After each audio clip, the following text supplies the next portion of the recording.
Hello everybody, welcome to Rob's Gaming Table. I'm Rob, and here we play pretty heavy games. I don't know, really heavy, but medium to heavyweight games, solo, co-op, competitive, multiplayer, all that kind of stuff. If you're new here, we play games like Burncycle on the channel.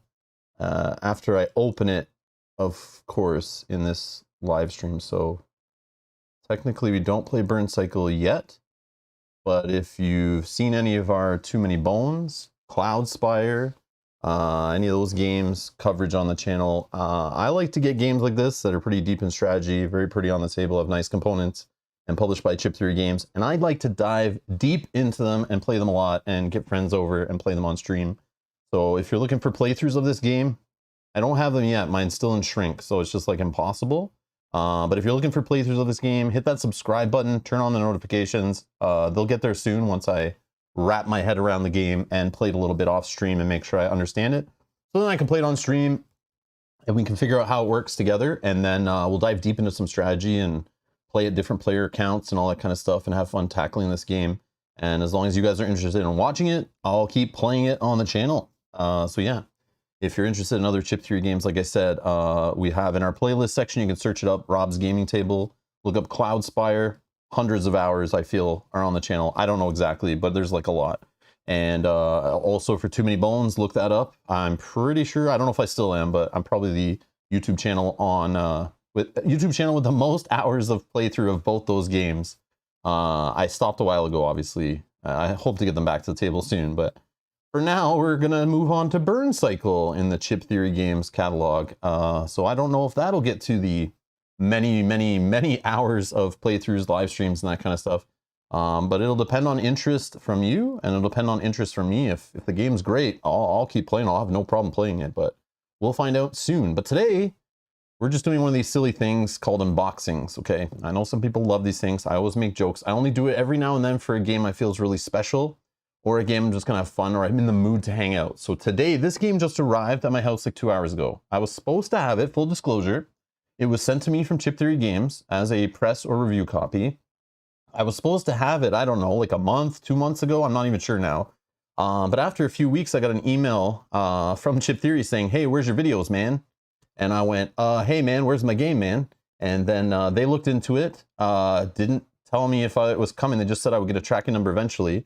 And a few weeks passed, I got busy playing other games, real life, doing other things, and forgot. And then I emailed them, said, hey man, I still haven't got my game. And they went, oh, okay, I'll look into it, one sec. And then they realized they'd messed up, hadn't shipped my game yet. So about 2 weeks ago, they finally shipped it. I just got it today, like a couple hours ago. I thought, you know what? I'm excited. I want to crack this thing open and look into it. So I figured I always want to do an unboxing of this game, but I didn't get it. Like, there's people from Kickstarter, most of you guys already have this game, I think, who wanted it. So me unboxing is kind of silly, but I still wanted to do it. So I figured, you know what? I'm going to do it. So I read through some of the rules actually before the game came. I'm probably like 80% through the rule book on my first pass. A lot of it hasn't sunken in, but we're going to go through it, kind of look at it today. And then what I'm going to do is take the game off stream and then play through it a bunch. Teach Mel. Mel's going away for work for a couple days.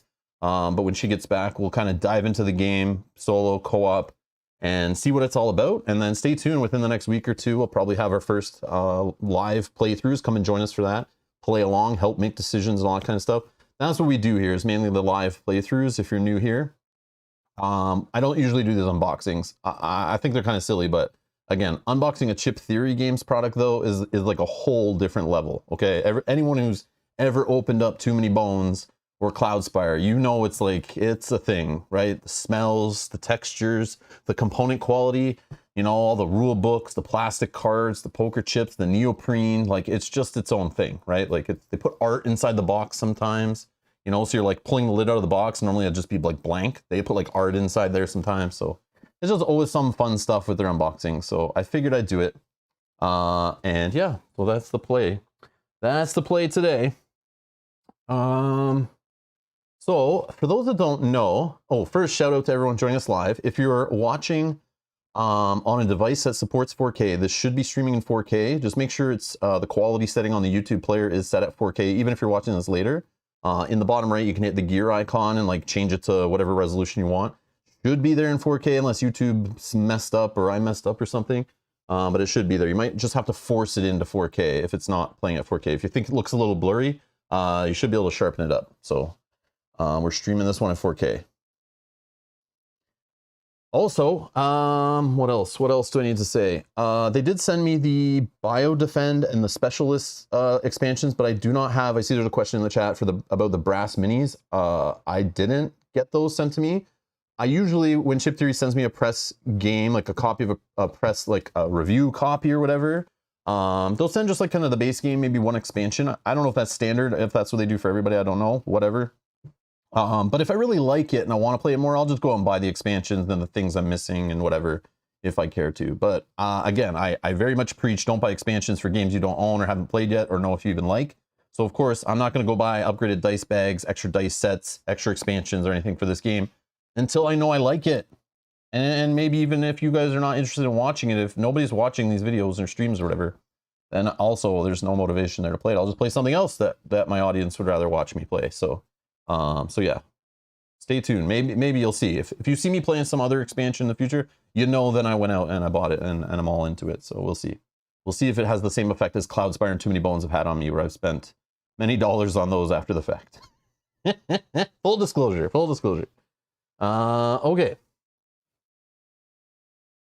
So for those that don't know, this is the Board Game Geek page for Burncycle. Currently, I mean, not a lot of people probably have actually got it out of the box, learned it, and played it, who have it. And I think only Kickstarters have it. Pre-orders have not shipped yet at the time of this video. But it's rated 8.3. Its weight is 3.88. Oh yeah, it's only 9 people have rated it though. So I will let it kind of settle out. It might be higher, it might be lower, I don't know. But this is like a very small number so far. So we'll see. Give it a few months after people actually get it, learn it, get it to the table a few times, and take their time to go in and rate it and stuff. Supposedly it's best with 1 player. But again, Chip Theory Games has a pretty prominent solo game community, and there's only 8 people that have ranked this at all. So there's people who are not recommending it at 3, but it's like only 5 people. So, you know, keep in mind that people who are playing at a higher player count are still playing and having fun and probably don't have the time because the game takes longer to come back to BG and actually rate this. So just kidding. Just kidding. Just kidding.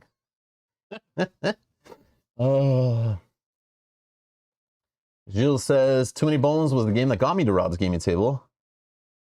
Yeah, Keith, mine went through Quartermaster Logistics. Yes, that's how I got my game. I don't know if it was originally supposed to go through Quartermaster. I don't know who messed up. Somebody messed up. That's all I know. But I don't care that much. I was busy playing other games. I was having fun, as you guys have seen on the channel. We had no problem finding other things to play. But I was obviously excited about this one. But I did let it slip to myself and just thought, oh, okay, it's on the way. Like, who knows with the shipping crisis stuff now, like how long things take. I've had other things from Chip Theory just like literally come to me after the Kickstarters are over and stuff. So I didn't know if it was like a US-Canada border kind of problem or anything. I didn't know. So, but I finally have it. That's not going to change anything. We're still going to dive into this thing and go nuts with it. It's just obviously I'm going to be a little later than, you know, some of you would expect. And I'm sorry. I wasn't ignoring the game. I didn't have it sitting on my shelf collecting dust. So it's literally like this is fresh out of a FedEx box like 2 hours ago. So don't worry. We'll get into it. Just give me a minute. All right. Give me a minute. Keith, I was going to ask that too. If anyone had that answer, was Keith says in the chat. So tip for anyone, quick note, if you plan to play with a lot with 2 or more players, buy another set of the base dice. Okay. So they pulled a Fantasy Flight Games play here and only put enough dice in for like, kind of like just enough to get by. And then oh, did they include a bag in the box at least? Is there a bag in here? There better be a damn bag in here. Hopefully they didn't just say opaque container in the rulebook. I know they didn't. I've already looked in the rulebook, but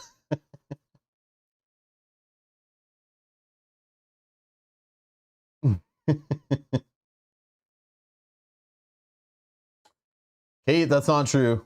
I know you will watch, and I appreciate you, Kate. I do. But that's not always true. Oh, there's a fair amount here today.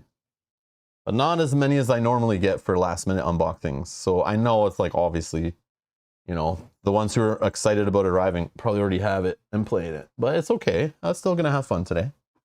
It's all good. It's part of the deal.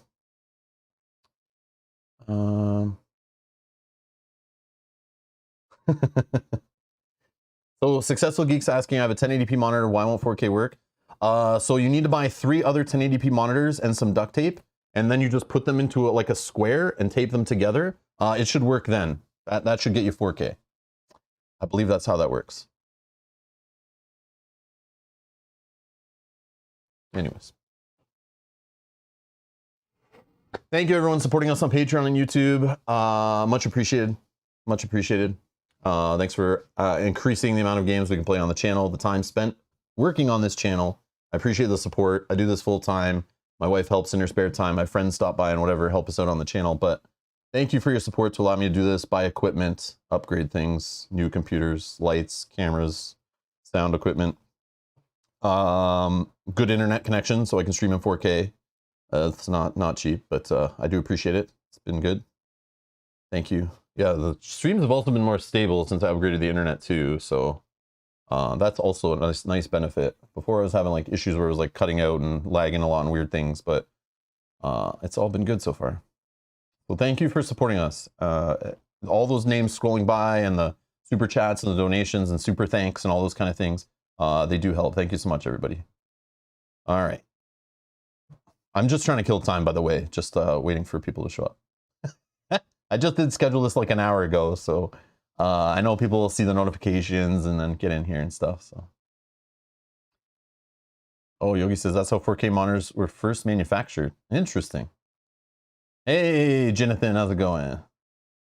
This is like cyberpunky, yes. This is like a cyberpunk kind of futuristic robots versus humans, kind of like Terminator vibe thing going on, I think. I read through like the little intro in the rule book. I mean, I could go over that and we kind of explain the setting, what's going on with it. So it's a stealth game. For those that don't know, this is a stealth game. I saw a question in the chat asking if it's like Burgle Brothers. I have not played Burgle Brothers, but this is a stealth game. Okay, so this is like you know, I've only played stealth video games. I don't think I've ever played a stealth board game yet. The one I was going to get was Burgle Brothers or Burgle Brothers 2. I was going to grab that, but it was just hard to find. And then Chip Theory is saying they were going to send me this. So I thought, okay, this will be my first like stealth tabletop game to play. And I don't like stealth video games that much. I like the Batman Arkham Knight series with the stealth options in it. What was the other one? I played a bit of, oh man, now I forget. But the Splinter Cell, I played a bit of that back in the day. I never really was a Metal Gear fan, but I have friends that like love that, and I used to watch them play and thought it was cool. But I like the stealth in the Batman games. What was the one? There's the PlayStation Horizon Zero Dawn, I think, right? Stealth in that game too. I played a bit of that, but then I got into the stealth areas of the game and just thought, I don't want to play this game. I literally was like, I don't want to play this, and I stopped playing it and got rid of the game because I didn't want to play stealth. And The Witcher, I think that has like The Witcher 3. I'm kind of holding out to play that when the upgraded version comes out, which is now indefinitely delayed. But that game has stealth in it too, I believe. There's other games I just can't think of, but lots of video games I play with stealth modes, and they're not my favorite. They're not my favorite. Those are always like, oh, here comes another stealth mode to work through. I hate when you fail them and you have to like revert and do them again. It feels so dumb when all the enemies are like on rails and stuff. It just becomes like tedious and annoying. And but I do like games where they allow you to like kind of like approach it and use problem solving to like do some of its stealth or go in guns blazing or that kind of thing.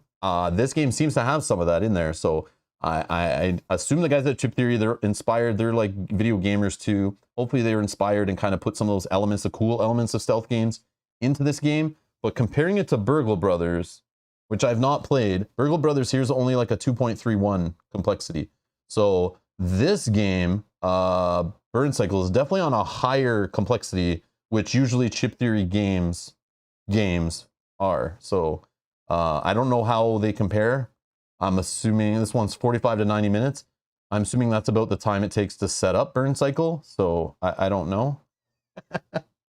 So yeah, Burncycle is like 45 to 180 when you know what you're doing, probably. I've not played Tenchu. I know of Tenchu. I feel like I played a demo of that or something back in the day. I've not played Thief. Alien Isolation I've played. I've played some of Alien Isolation. That game's really cool, actually. Deus Ex, I never really got into that. I played a little bit of that, though, when it was like a PlayStation Plus like free game or something. I was like, oh, this is okay, but I don't know. A lot of people love that game, but I wasn't a fan.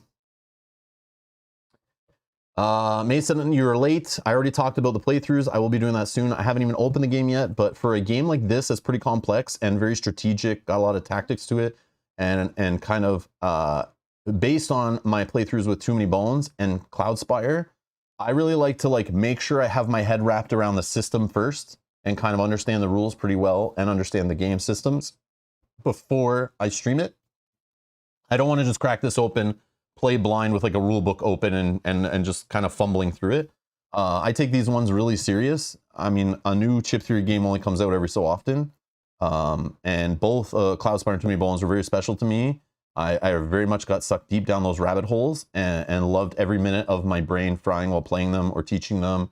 More Cloudspire, but like Too Many Bones I love, obviously. Played a ton of it on the channel. Hopefully I'll get Hoplomachus, the remastered, and the Victorium and all that stuff. Victorium, and play those. I've never played a Hoplomachus. I know a lot of people love that and say I'll love it too. But if this is anything like those other games, like on that level and you know, has the same love put in the box, I'll be playing it soon, but I'm not going to rush it. I'm not trying to be first with this stuff. I like the quality over quantity kind of idea.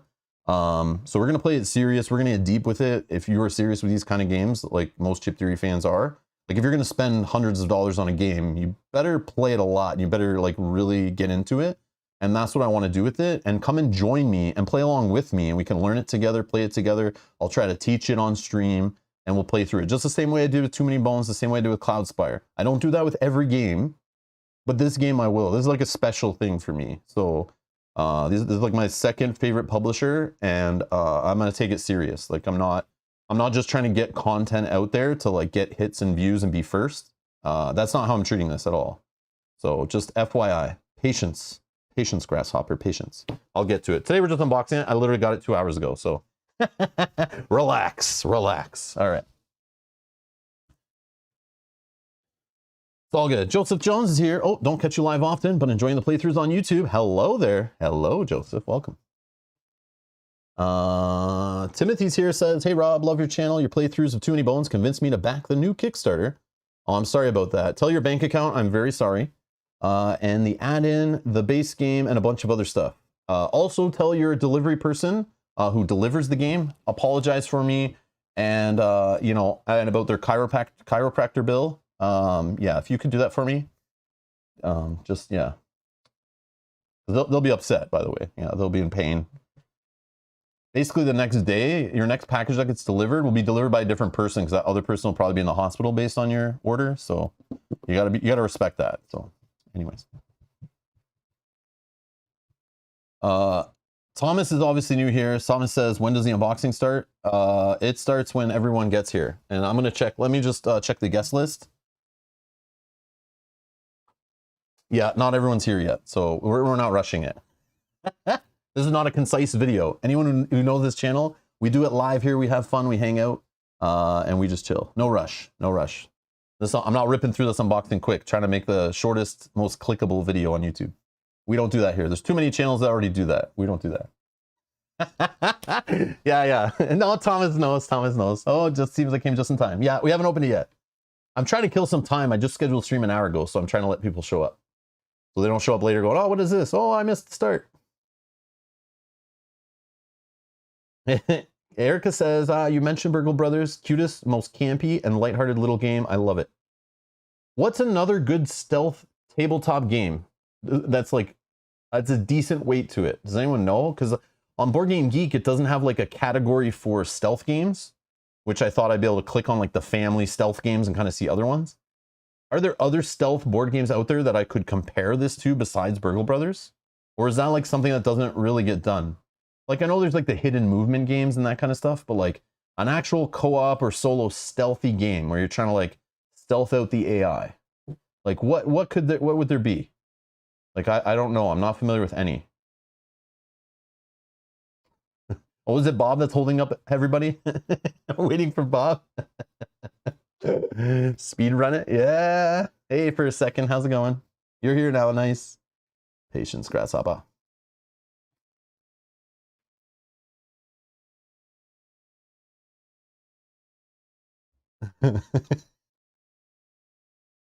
Mason says, I keep refreshing the page. Does that make you look good? No, it doesn't. I don't think it does, Mason. I think it's like watch minutes and stuff. You might get blocked off YouTube though. You gotta stop that. No, I'm just joking. All right. Okay. Are we ready? Are we ready? I wish I had a way to transfer the smells to you guys. I love smelling freshly unboxed like products, like I don't know, books, you know, video games, board games. That's something I'm a sicko. I know I'm a sicko. But there's something about the smell of the Chip Theory PVC plastic cards that I can't put my finger on what it is, but I freaking love it. But it's a debatable thing. I love freshly printed like rule books and, you know, video game manuals and all that kind of stuff. Man, I can't wait. I can't wait. I'm so excited. Staring at this thing the whole time is sitting in front of me here. Yeah, hopefully everything sounds and looks good. I'm sure somebody would have complained already. V Commando. Uno is stealthy. V Commandos is a stealth game. Is Battleship a stealth game? I don't think so. I guess, I don't know. I like, is like hidden movement stealth? I don't know. You know what I mean? Like, I'm not sure. Let me look up this V Commandos. I'm curious.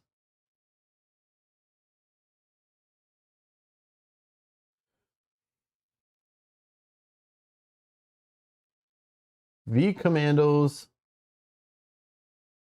I'm assuming just V Commandos 2016? Or what? It went to V Sabotage. Oh, there's an Assassin's Creed board game. If that's not stealth, I don't know what is. That should be stealth, right? Oh, alternate names is V Commandos, but this is called V Sabotage. That's weird. Okay. It's a 2.7 weight.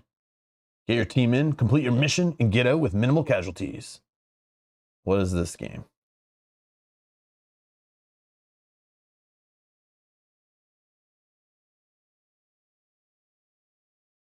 Okay. So is it like the same idea? Like these guys are like all like the AI. Is the AI like randomly moving around and based on you making noise and stuff like that, and you can take them out stealthily or shoot them and then set off alarms and stuff? Interesting. 2016, eh? Assassin's Creed is a stealth game? Nice. because it says Assassin's Creed re-implemented this game. So it seems like if you're looking for that game we just looked at, and you'd rather have Assassin's Creed IP slapped on it instead of the like military, you know, Black Ops kind of stuff. What the heck? Oh, and it looks like you'll be spending more money since it's full of miniatures and 3D game components. What the hell is going on here? Is this that one that I think somebody was recommending to me before? Sniper Elite is stealth. Nice. Sniper Elite. I was looking at that the other day, actually.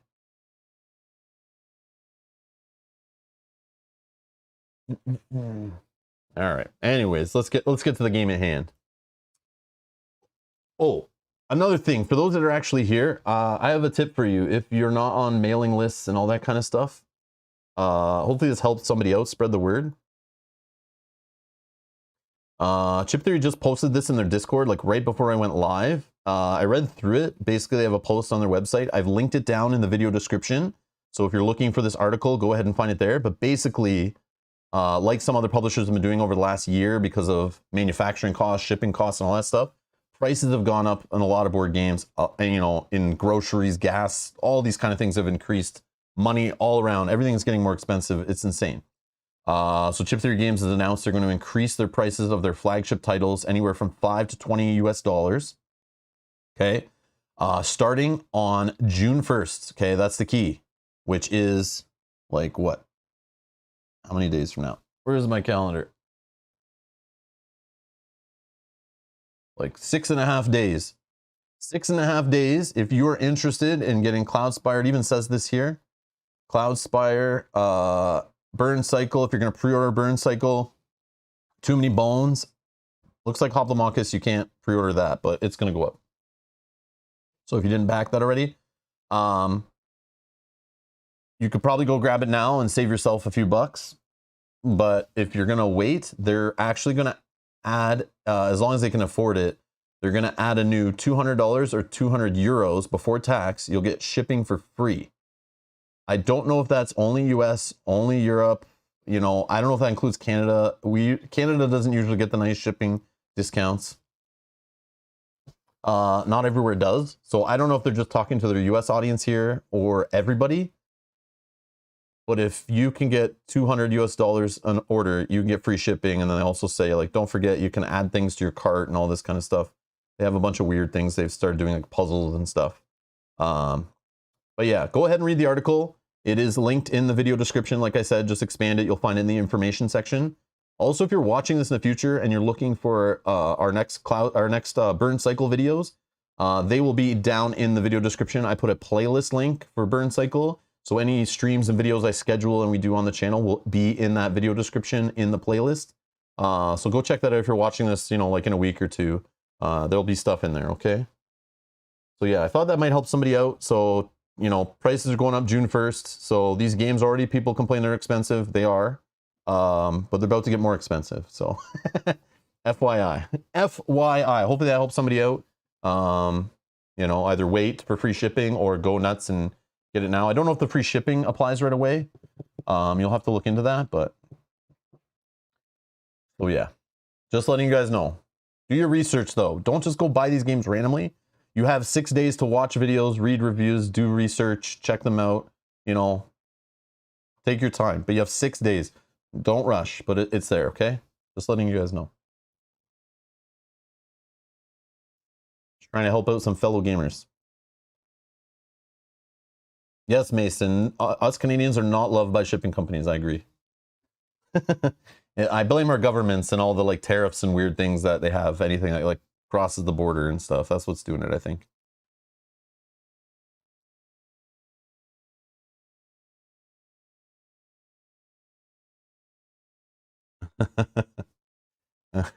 All right. Throw these. We'll look at these after. But let's get into the big boy here. Let's do burncycle. Let's throw some shrink on this thing. I'm gonna take off the shrink here. I should have done that before. I hate when it's like all the glare and stuff. It messes with the cameras and stuff. Wow.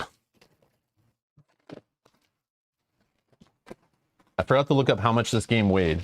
I was curious. I should have looked up how all of them weigh, so anyone who owns Cloud Spire, Too Many Bones can like understand how big this game is. Base game versus base game. We might be able to actually find that. I'm like really delaying this unboxing. People are like already leaving, I'm sure. But we don't do it normal here. We do things all over the place. Okay, let's see. Do we have a weight? Do we have a weight? I don't see such things. I don't have a box size. I got nothing. Is it in the text here? Nope. Come on, man. There should be box measurements. There should be weight. There's nothing. Okay, so I can't compare it. Do they have that for Cloudspire? Let's see. Oh, box contents? Nope.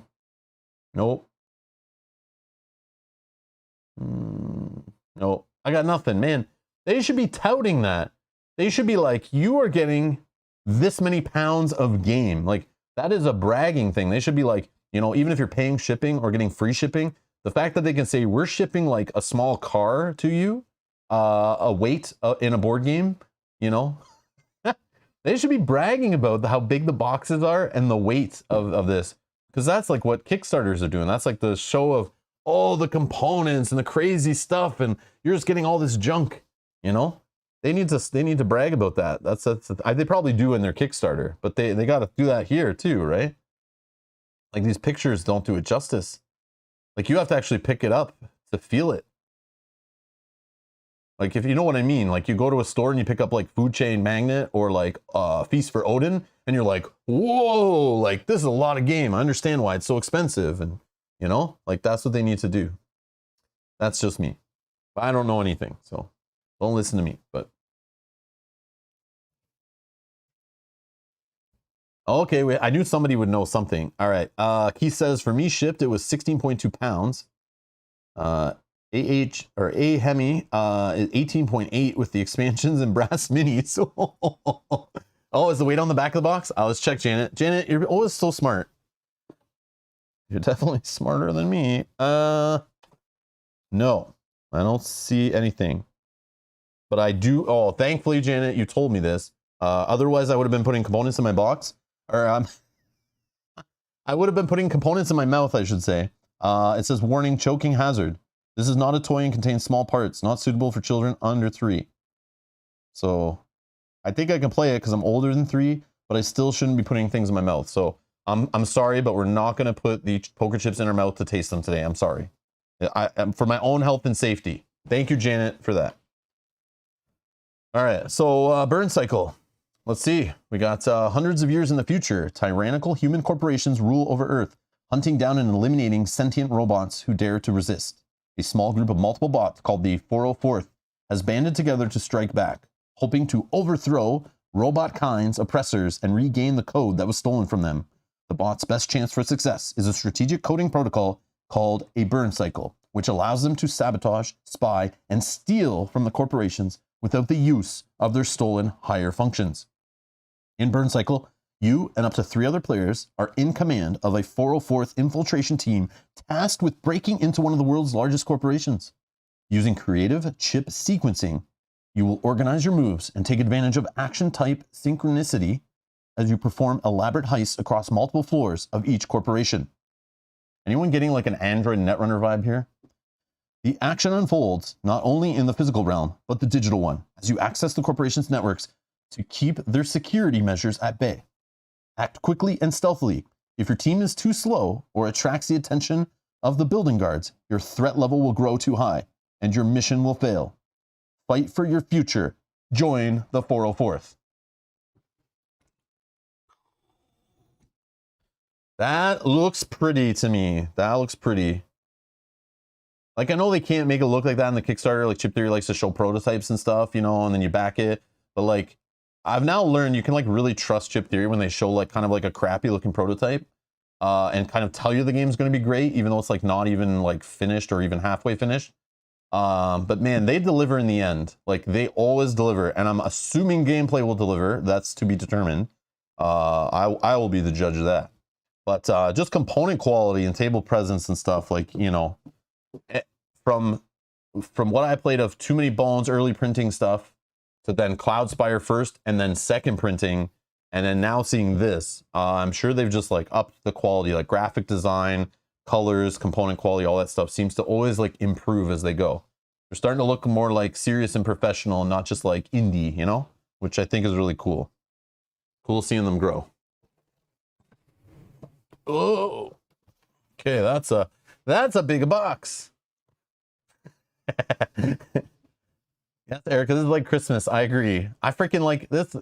Yeah, it only happens like, when was the last time I unboxed a Chip Theory? I guess some expansions probably, right? But like Cloudspire, like how many years ago did I open the Cloudspire? Like 2019, 2020? I don't know. That was maybe, yeah, 2019 probably, right? Oh, yeah, they do have art in the lid. See, that's what I'm saying. They do crazy stuff like this. Like, why is there art in the lid? That costs extra money. But it adds to that, like, unboxing, you know, that, like, first impression of your product. Like, they put love in the box. They take care, like, of, you know, even the box, the cardboard, oh, it's so thick. It's like, I open some board games that are super big and heavy, and, like, it's already, like, at the seam, already here, it would be, like, ripping and coming apart just when I put it back on the first time. But this is like such thick cardboard and so durable. You could tell like it's just like higher quality box they put the stuff in. And it needs to be that way with all the weight and the poker chips and stuff. But other heavy games don't always do that. And I appreciate it. Oh man, it comes with a bag. Already I'm a happy camper. I don't need to find a suitable opaque container. I appreciate that. And yes, they do have upgraded bags. Just a generic little suede, you know, kind of generic bag. I probably have like now like 6 of these from all different games that kind of give you the same similar size. Yeah, I got one right here, you know. Like now I have extra. It's great. It's great. Good stuff. Oh, we got their little product catalog. The fall 2021. So I think this is when my game was supposed to arrive, but it just arrived now. So I'm just kidding. I'm just kidding. Not salty, I swear. I swear I'm not salty at all. Fall 2021 product showcase. Nice little... I've seen this. I love when publishers do this. I love just getting this and like handing it to a friend. Like, hey, check this out.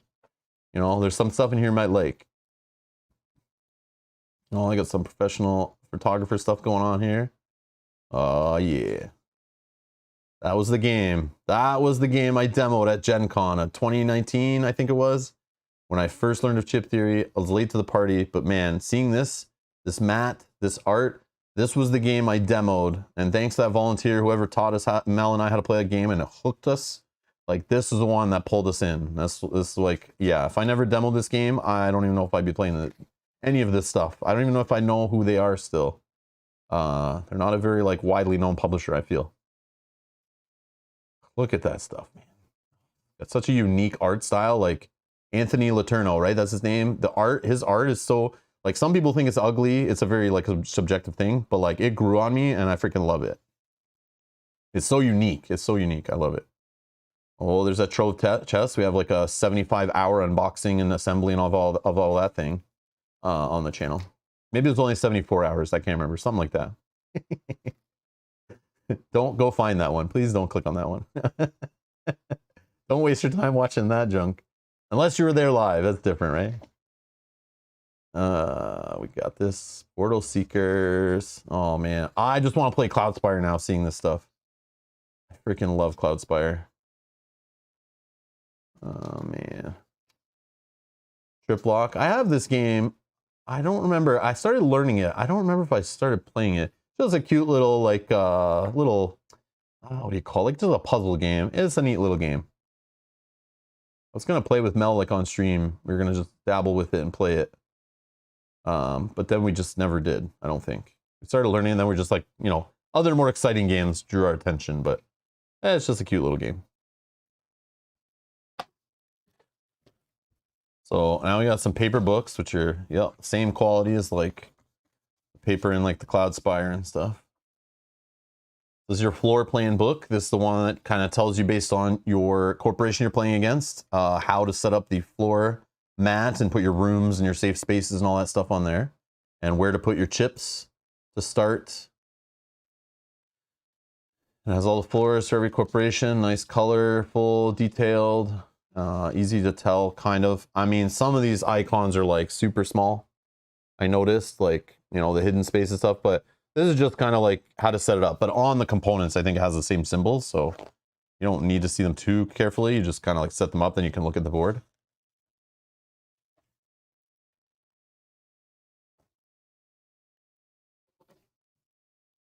So anyone who doesn't know, so I knew so Fantasy Flight Games, I forget what he was.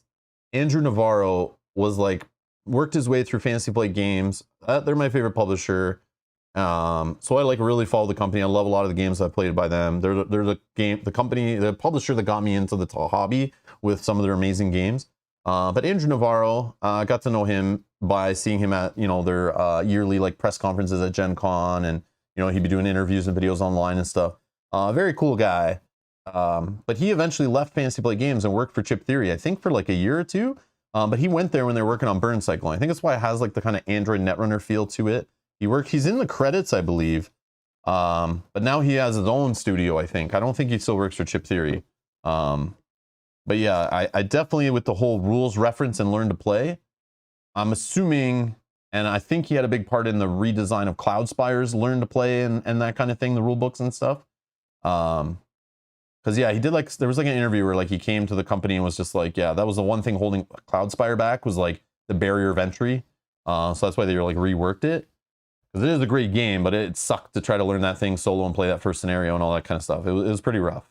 But now they're doing like kind of the Fantasy Flight Games, who are like, I think kind of like the first to really popularize this, when they tried to make their rule books better, because that was like a real sore spot with them. So now we see like they're doing the learn to play and the rules of reference. I don't know if it's the same style. I've read through like most of this book today. I was reading through it other than the PDF. It's now on their website. But it kind of like introduces the game, this how to play. And the idea is you're supposed to be able to read through this pretty quick, and kind of get the game to the table. And it explains just the rules you need to know, but nothing more, to get like one playthrough going. And it does explain to you in the orange boxes like how to set up the learning game and how to go through your first couple rounds. And it teaches you everything else about the game in here. But it's like 44 pages, which is like I was kind of blown away that like, that's when I knew it was like, okay, this is a meaty game. When the learn to play book, which should usually be like, I feel like shorter, you know, 25, 30 pages should be, because it's just like kind of getting you the high level, get you in the game, teach you the stuff. But again, that just shows this game is probably really meaty, pretty complex game, because it's got a 44-page learn to play, I believe. Yeah, 40, well, I guess it's 43 pages. 43 pages, obviously some of it's reference. But see, here's continuing the tutorial. It walks you through your turns, but it explains everything in here. And then the idea is, for those who haven't played something with a learn to play, you play with this first to kind of go through your practice game, and then you can finish the game without the book. And then when things come up, or you're setting up a more advanced scenario or corporation or that kind of thing, mission or whatever, you then look up things when rules come up, and it's all organized alphabetically. And it's just like walls of rule text are in the rules reference. But I do like the way they've done this, because this is like, I mean, I remember when Fantasy Flight Games switched to this format, and I just like fell in love. I found it like the easiest way to learn, teach, relearn the game when you want to pull it off the shelf 6 months later after you played like 60 other games. You just grab that learn to play guide, kind of browse through it, you know, and get the game back to the table. And again, when you need to look up something serious or a weird rule comes up, you just grab, you know, your rules reference, and you look up what you're trying to find, and you go read the, like, you know, rules lawyer version of it, the more detailed wall of text, you know, with some examples or whatever, maybe. But they did the exact same format. So I haven't read anything in here to know if it's as good and if they did it right or not. We'll see. But they've been working really well on their rules and FAQs and things. So I do appreciate this. I'm happy to see this. And I'm more excited to learn this than I was when I got Cloudspire. I'll be honest. Cloudspire was a little rough. Yeah. I know by the comments on my first playthrough video of Cloudspire that is a kind of a rough game. Yeah. I'm not the only one who thinks that.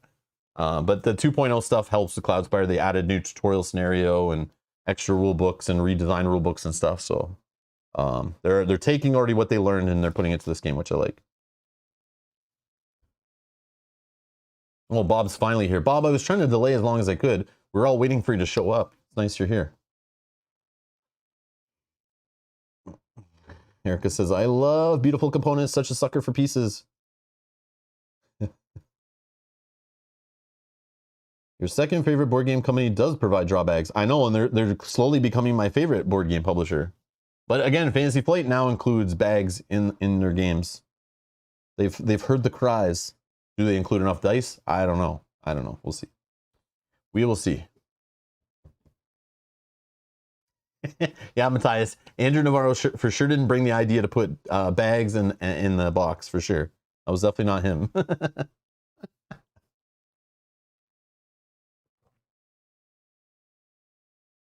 Bob says, stop exaggerating, Rob. The Trove Chest live stream was only 8.5 hours long. Was it really? I was joking. I thought it was like 4 or something. Maybe it was. No, please tell me it wasn't that long. I even stopped and I didn't even finish putting all the chips and organizing everything in the Trove Chest because the stream was going so long.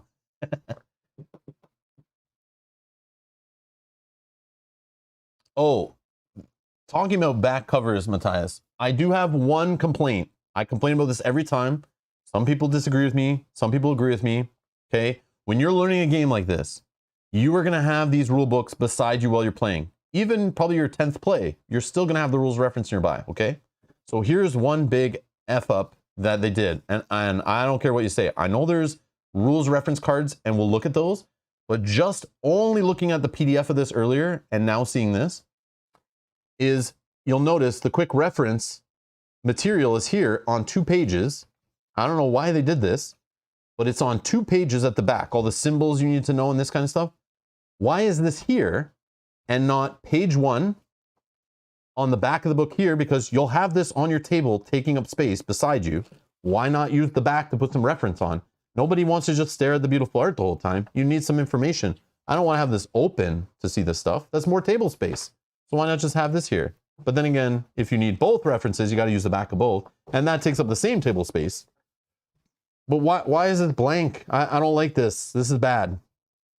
More references is better than like none or not enough, okay? You can never have too many places with reference material to quickly find what you need, okay? Because if you put those reference things on here, it's me opening the book less, right? So I just don't know why they didn't do that. Like, why is there no reference on the back? So that could say Rob's Gaming Table, thumbs down of approval on that one. But other than that, it's still fine. Small complaint. But it's like, come on, man. You need that there. But we'll see. Maybe the reference cards or whatever that are in the game have all that stuff on it. I just don't know why there's a quick reference inside of a book. That's not a quick reference. That's, you know, it's the same as you trying to look up rules in a book, which are not quick, right? I know it's in the back, but you know what I mean? I just feel it fails on the quick part. All right, we got our player mats here. I don't know if it's blocking that sound out, but probably is.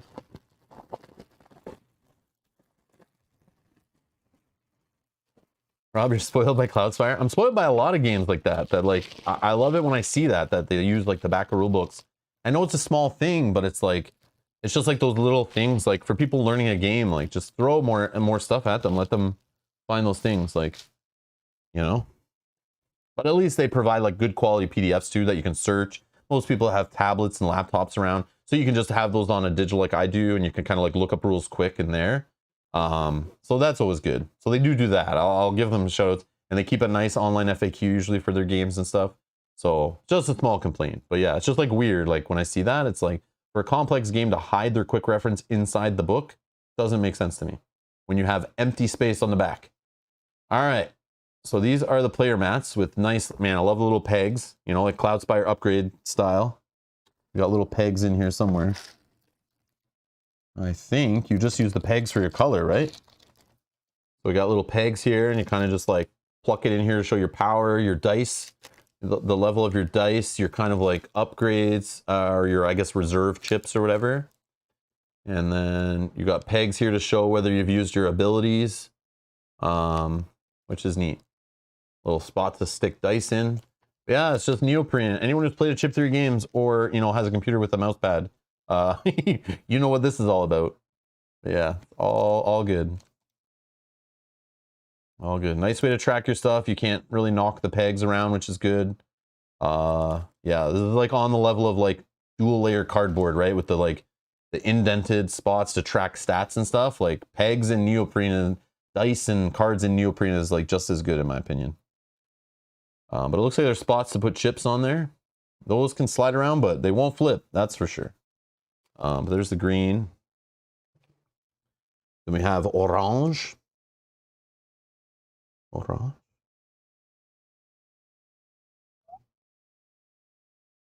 You got spots for your like item cards down here below. Your mods, your upgrades. Or whatever. Might not have all the terminology down yet. I'll get there, I swear. Come on, focus. That's the purple. Got a little bit of nugget vibe there. Yeah, a little nugget vibe.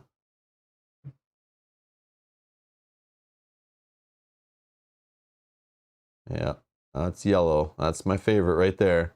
Yellow on black. That's good stuff. That's good stuff. That's your like player area. So you like place your card underneath it. And then like I said, you put pegs in here to kind of track stats and stuff as you go. And then it has places to put your cards underneath.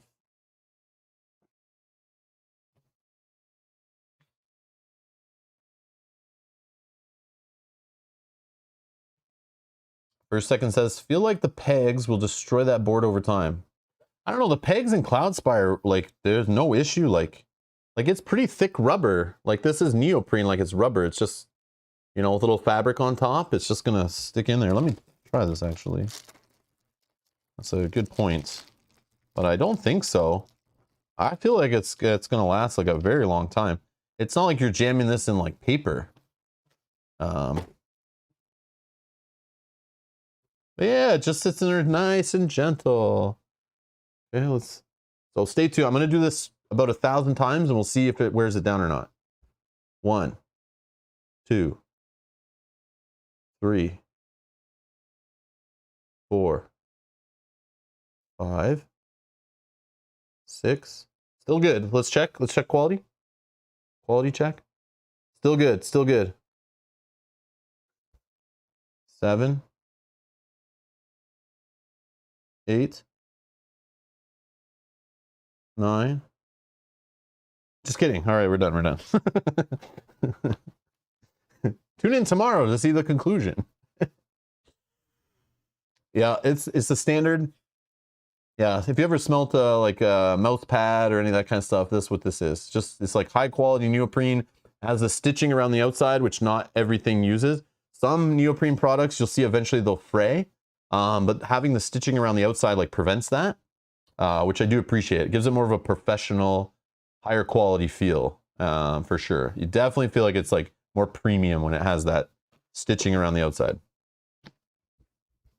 Oh, first second says the fabric part that attaches to the rubber will separate, I think.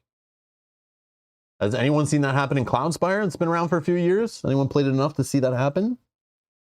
I haven't seen it happen with any of my Too Many Bones components, but again, you're not putting pegs in, you're just putting dice, I think, in that game. But actually, no, there's the, there was that mini game mode, or that, oh, what was it called?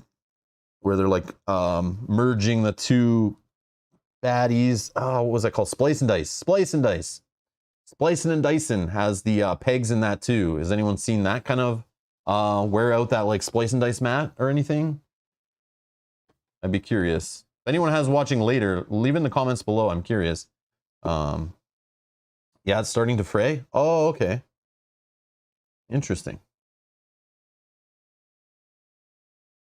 Be careful with actions like that. You might get censored, so skip. Stop poking that hole. You guys are horrible. You had to take it there. Of course you did. Of course you did.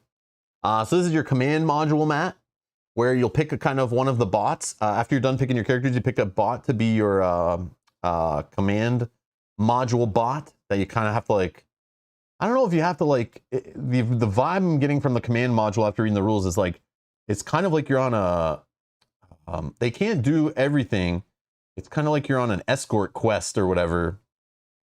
Which seems weird. But here's your burn cycle here. Which, based on the rulebook, I thought this would have a hole here. And you kind of put chips in, but it looks like you just kind of lay them on the mat, which is fine. And then it's kind of like the programming sort of the game a little bit, where like based on the chips you have here, a certain type of actions, you could get like a more potent version of the action if you time your actions right that match the chips that are there. But there's also generic actions, and then like your captain chip that can like mess with you and give you not as powerful of actions. And then it looks like the command module bot that goes up here still has a power level, still has some abilities. And looks like can have some dice that go with their abilities, I guess. Still have to learn a little more about this and like understand it. It seemed a little weird. I didn't understand like why the command module was still like roaming around and all that kind of stuff. I have to like wrap my head around it. Oh, first second says I've seen it happen with too many bones. Oh, splice and dice? Oh, okay. I did not know. Interesting. I didn't know that was a thing. I haven't seen it happen. Each bot can be a controller by flipping it over. Oh, okay, okay. Okay. So then it looks like, man, I like to have like little trays in here to hold the rooms and stuff. I gotta remember how I did this, so when I put it back, it's all good. But these are the room tiles. So the art on them looks way better than the prototype videos. I haven't seen any new playthroughs or anything with the final components, no unboxings, nothing. I'm like literally going at this blind. The last stuff in my memory is the stuff they showed off around the time of the Kickstarter and some of the updates afterwards showing, you know, some of the components and things. But man, the placeholder art compared to like the final graphic design and the art on it, man, way better. Like obviously it should be, right? But it's like, yeah, this looks nice. That's so cool. It's gonna be fun. Like a little recycling room or something there. I don't know what's going on there, but looks like the symbols on here to show like which rooms are like, or which spaces you can like hide in, assuming you haven't been like, you know, detected before you move in there. This tells you where to kind of set up terminals and like cash tokens to find like item cards or power cards or whatever.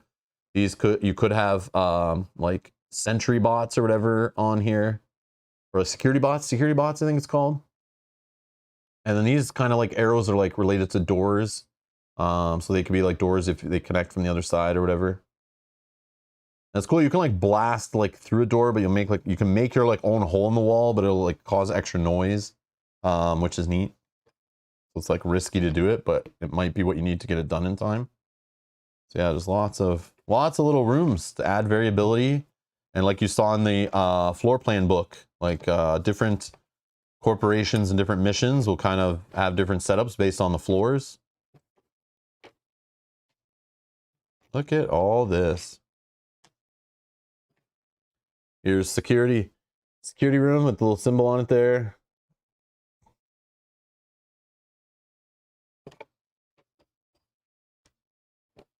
Yeah, I'm just like pulling them out of, there's like little trays for the different sizes in here. Oh man, these are like these containers I had got from like Hobby Lobby and Michael's and stuff from the craft store. I have a whole bunch of these I used to hold tokens in. But these are to hold the pegs and things. They give you little containers, little twist lid. Those all store in there. And yeah, they just have all the neoprene. It just keeps going. Just keeps going. More neoprene. So much. I'm like, I should just be grabbing from the side here. There's like a little spot for my finger. Oh, even smaller. Look at this stuff. The little tiny ones. Oh, look how cute it is. Look at little room here, little stairwell. Oh, look at this one. Hallway, a little hallway one. Man, look at all this. There's a ton of these things. I did not expect this. I thought they were going to use dual-sided to just like, you know, save on neoprene, but it probably slides, right? So if they're putting neoprene upon neoprene upon neoprene, you need it to like grip. So that's why they probably did that. But yeah, they don't shortchange on the neoprene. That's for sure. There's like little spots like beside doors, little peg holes to put like the open door pegs. so you know. All right, now I know some people are losing their mind. I like definitely just threw this all over the place because it's funny, but oh, there's probably room in here for expansion stuff, right? Is there? I don't have that many little.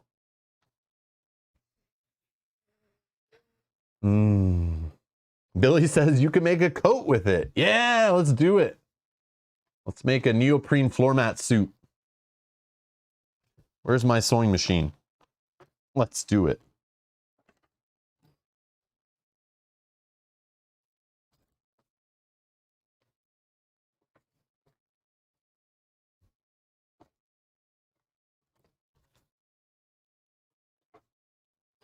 I had no idea. I'll have to sit here and kind of like figure out how it all went back together, but it's like, yeah, it's awesome.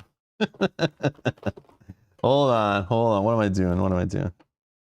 Yeah, I didn't pay any attention on how I pulled it all out of the box, but it all has a place. Trust me. It all has a place. I just wanted to show how like much of it there was. That's crazy. Like so much. Like I have piles here of this stuff. Piles of rooms. How many rooms we got?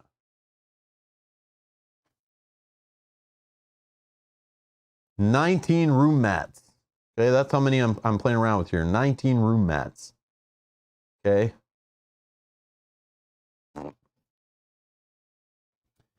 Hello, Genji. Mine's still in a box. I'm glad you're doing the unboxing. Nice. Okay, somebody who hasn't opened it yet. Sweet. Playthrough's coming soon.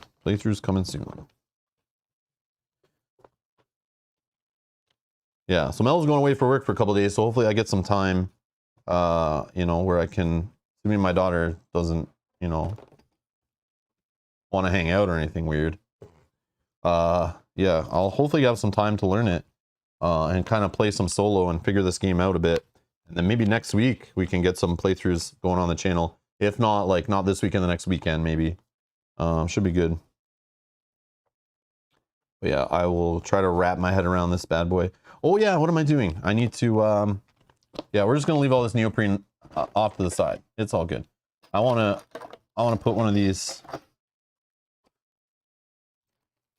Let's put our little pegs in there.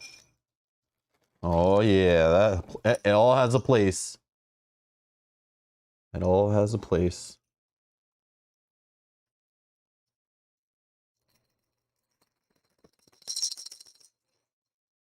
All right.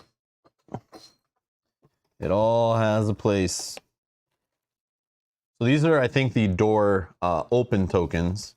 So you plug these in when like all doors are assumed to be locked until they're like busted open, or you crack the code or use a key or whatever.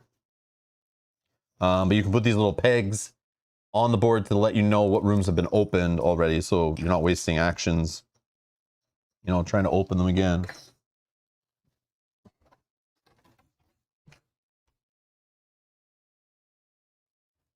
I guess that probably would go like here. I don't know.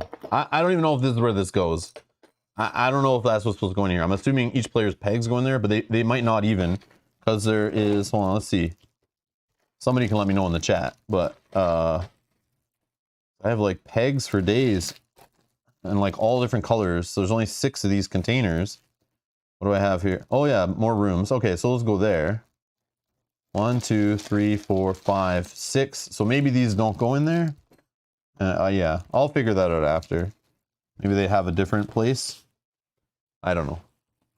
I don't know what's supposed to go in here. I'll figure that out. I think it's I think it shows it in like the table setup, like what goes in there, but in the how to play. But yeah. Bob Chapman says in the chat, CTG, skimping on the neoprene would be like Ferrari holding back on the horsepower. You got that right. Nicely said. Nicely said. He says, and there's only 4 companies or corporations, right? And their floor plans don't change. Okay. So you can kind of like get really good against one of them, but there's still like some randomness, right? Still like randomness at what appears in certain rooms and Kind of how bots react to you and stuff, maybe. One for each player, one for doors, and then the network pegs. Oh, okay, okay. So network pegs are these, right? The ping ones. And one for each player. Okay.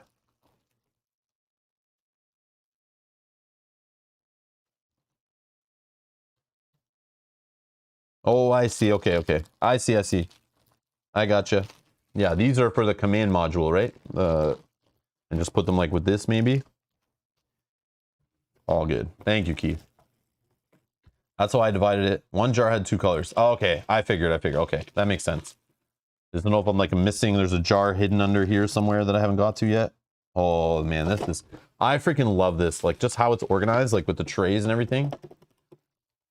So this is your like main board, your floor, the kind of stuff you're putting all the rooms on. Comes wrapped in plastic, more neoprene, because you gotta have neoprene on neoprene. You gotta have neoprene on neoprene. So this is your floor mat. You got your outdoor spaces, you got your hall spaces, your indoor spaces or whatever, I think it's called. Some symbols on there for starting posts for your security guys. But yeah, you just kind of like, based on the floor plan, so you kind of, based on your mission or corporation or whatever you have picked, you know, if you're playing Need Chain, who's like, you know, your distribution kind of supply chain company, you kind of like, you're doing floor one, it tells you like, okay, I need to put the board like so, you know, and you set up in the middle, and then you put, you know, your floor here or whatever, kind of line it up in whatever direction, and just kind of look where the doors are pointing. But yeah, you just kind of like build your floor, you know. And then you'll have like safe spaces where that's how you get to the next floor once you complete your objectives. And then when you get everyone's in a safe space, you kind of go look at the next floor, clear the board, remember where your safe spaces were, you know, set or who was in which safe space, set up the next floor, and the safe spaces should line up, and it'll be all different rooms, and then you have different objectives and different enemies, and then you're roaming around a harder floor or whatever. And yeah, it's really neat. Like, I don't know, I'm excited to play it and see how it all comes together. Oh, this is dual-sided. Oh, there's no symbols on this side. What's the deal there? Is there certain, I'm assuming there's certain corporations that use the other side, maybe?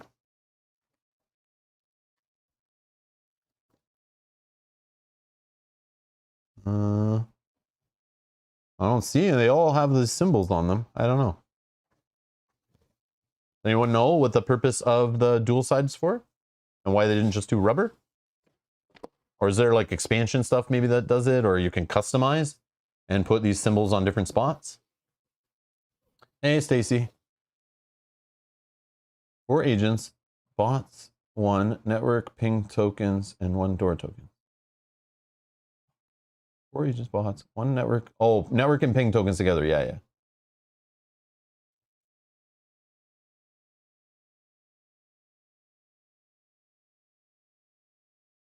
Yeah, whatever mission you're playing, Keith says, changes things, and whichever captain you're up against changes the layout. Oh, okay, okay.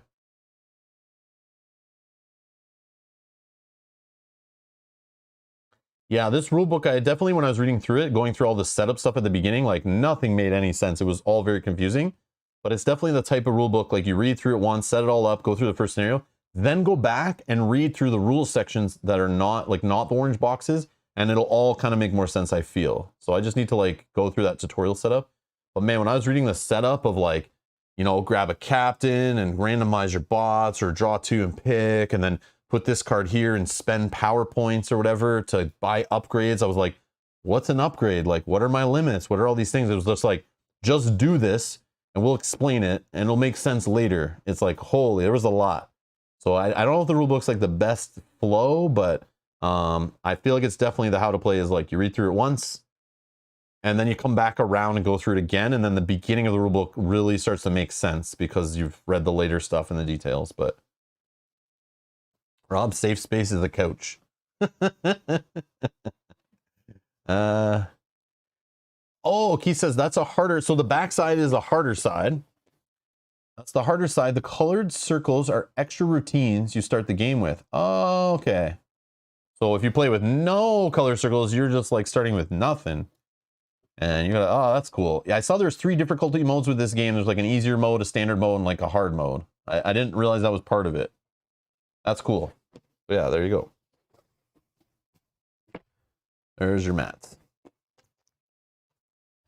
I just love playing around with this stuff. Maybe I'm just doing random things.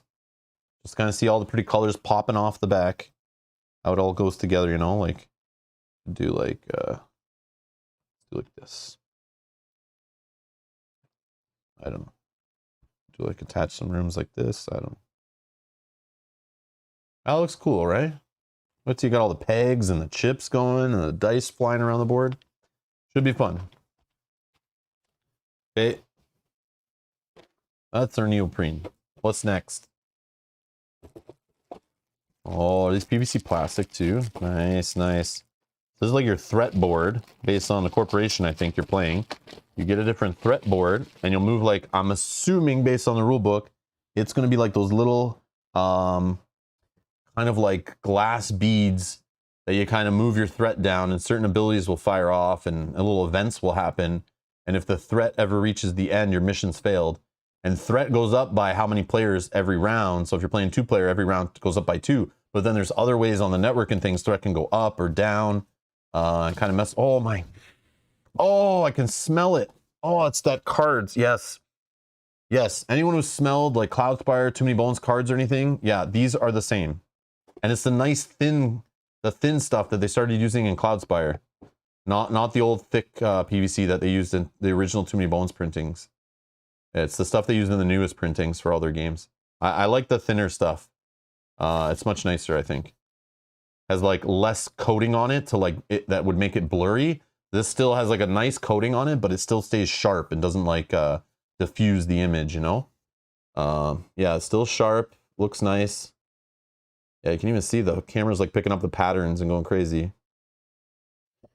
Oh, but it has that smell.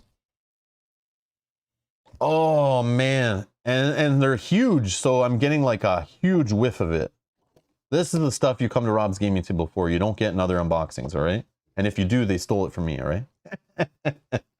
I'm the only weirdo on the internet who's smelling board game components, I think. Oh, that's so good. Oh, it just brings me back like right to Too Many Bones and Cloudspire. Oh, opening those boxes for the first time, being so nervous and overwhelmed that like, am I going to be able to figure this game out and play it? Like, yeah, I'm getting that vibe. But man, oh wow, took me right back. Oh, we got more to open. I might have to go to the be right back screen because it might get a little after dark here. Because like I'm getting excited.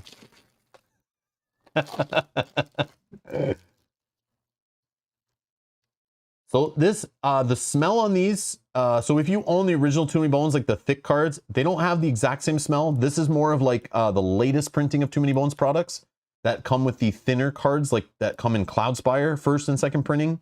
Anyone who owns like is buying Chip Theory stuff for the last like few years, you know what I mean. At some point they switched their card stock to be like thinner and have less of a plastic coating or less of like a finish on it that like blurs the text, you know. And it makes the cards nice and thinner and easier to shuffle. That's what these are made of, and that's what these smell like. They don't smell like exactly like the old Too Many Bones stuff. They smell more like the new Too Many Bones stuff and the new Cloudspire stuff. So yeah, just so you guys know. And please, full warning, do not try this at home. I can't be responsible for any brain damage from you smelling chemicals and plastics and things. I don't know what this does long-term to your health. I've probably taken off like 5 years off my life by sniffing board game components and rule books and video games that I opened as a kid. Definitely the ones from the 80s definitely did some brain damage for sure. Oh yeah, that's the stuff.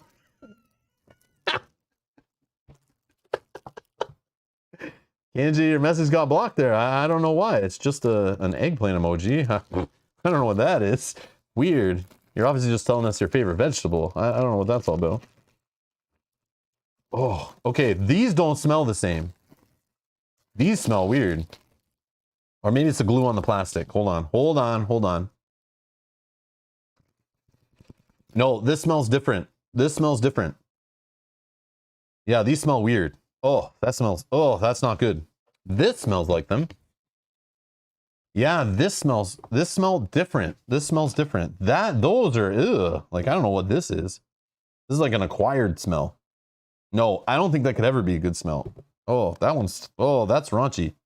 These had a nice smell when I opened them. Yeah, these have the nice smell, these don't. So whatever they did here, this is different. This is different.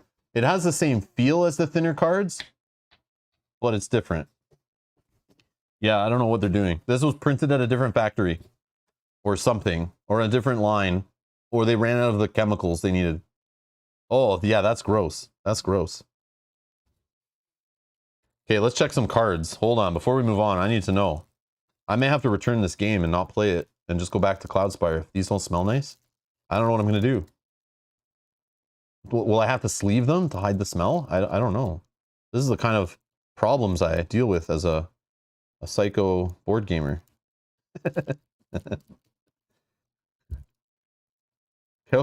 Careful, Rob, they laced the cards? No! And I'm high. All right, let's see here. Okay, hold on. Jackpot Man has been a member to the channel. Click the join button 6 months ago. Yeah, smell the cards. He says. Jackpot Man, thank you so much for being a member for 6 months and supporting us here. Much appreciated. Nice comment, though. I love it. Yeah, these don't smell the same. These don't smell the same. Nope. We have an imposter, ladies and gentlemen. Yep, they changed something at the factory. I don't know what's going on anymore. I don't know. Those don't smell the same. Those smell like this. These don't smell the same. Whoever said they didn't smell the same, you were correct. But I feel like these did. Like the smell's kind of gone now. Or I'm just smelling that now. No, these did have it. Yeah, these do smell a little different. I could be wrong. Maybe I'm just crazy. No, these do smell different. These sheets smell different from this. These smell like Cloudspire cards. Or Too Many Bones Splice and Dice cards or whatever. Or the Chip Theory, like, 6th edition, whatever, Too Many Bones. Okay, I found the reference cards. Here we go. This is what I care about. Because, like, when I'm teaching other players the game, I need good reference cards. All right. So you got your actions you can do, the physical action, you can move. Your agent plus CM plus command module. And if it's optimized, if you do it on the burn cycle when you have a physical chip, I guess, in the action of that section of the burn cycle you're at, you can get +2 action points to your dice results to give you extra movement points, basically. Strike, security, or wall. So that's when you like decide to go guns blazing and just make noise, bash things instead of taking your time and sneaking around. You can strike a security or wall. So you can like knock a security agent out and off the board. You can stun them. You can bash your walls. That's how you get keys off of the security officers or whatever. Utility, you can do a little keypad action trying to unlock a door. And the keypads are here. This is kind of neat. So they have these little keypads here. Why? No, hide. Okay. We have these keypads here, which are little plastic. I don't know. I still get some of the smell. These ones smell better. Yeah, man. Maybe I'm crazy. No, these smell gross. Yeah, these smell good. So these were printed where these were. Or on the same line or the same chemical mix or whatever. These are fine. Yeah, these are fine. This is what you need to know. This is the important thing, okay? Not if the game plays well, not if the components are good quality. It's how do they smell? They're not as strong of a smell, I think, because they're small, but. So yeah, based on a key code, so you like get the card, you flip your keypad token, and based on what floor you're on, you'll have to do like, you know, have a certain amount of things to satisfy it, or you can just, I think, spend the action points to like, I think it's ignore one or like blast it open or something, I forget, but I'll figure that out. It's not a rules video. We're not here to talk about rules. Just kind of showing off the cool components. Okay, so back to the reference card. You have tech actions. You got some general actions, free actions you can do on your turn. There's your player turn. Corporation turn. Okay. Just reminding you of what actions you can do and the flow of a turn. And they give you 4 of those. 4 of them. Okay. And again, all plastic. You don't need to sleeve this game. You can throw these in water, spill drinks on them. You can wash them. Yeah, they're good to go. Okay. I'll try to figure out where they go in the card holder in a sec, but what do we have here? You got your terminal cards. Okay, we got some terminal cards, a whole bunch of terminal cards. Looks like there's different actions or points you can spend on doing things, abilities or something. I forget how this stuff worked. Oh yeah, what's this stuff? Oh, these are your missions, right? Based on the corporation you're going against, you have different missions. They have a little story, complexity, length.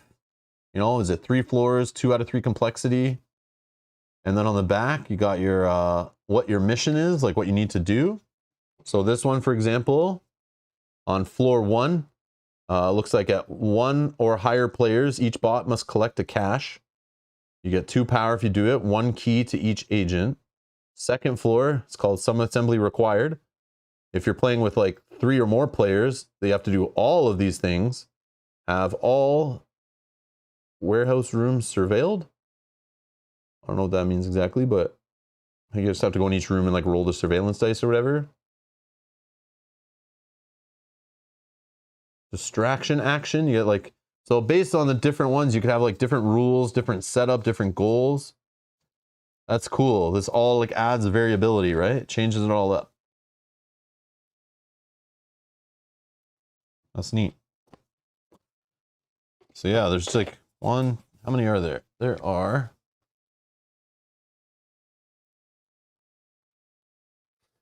24 mission cards in the game. 24 mission cards. Okay. Stay.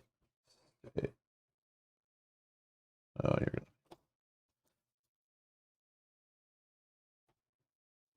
Ocularity. Then also the same side cards are your these are this captain? No, this is a bot, right?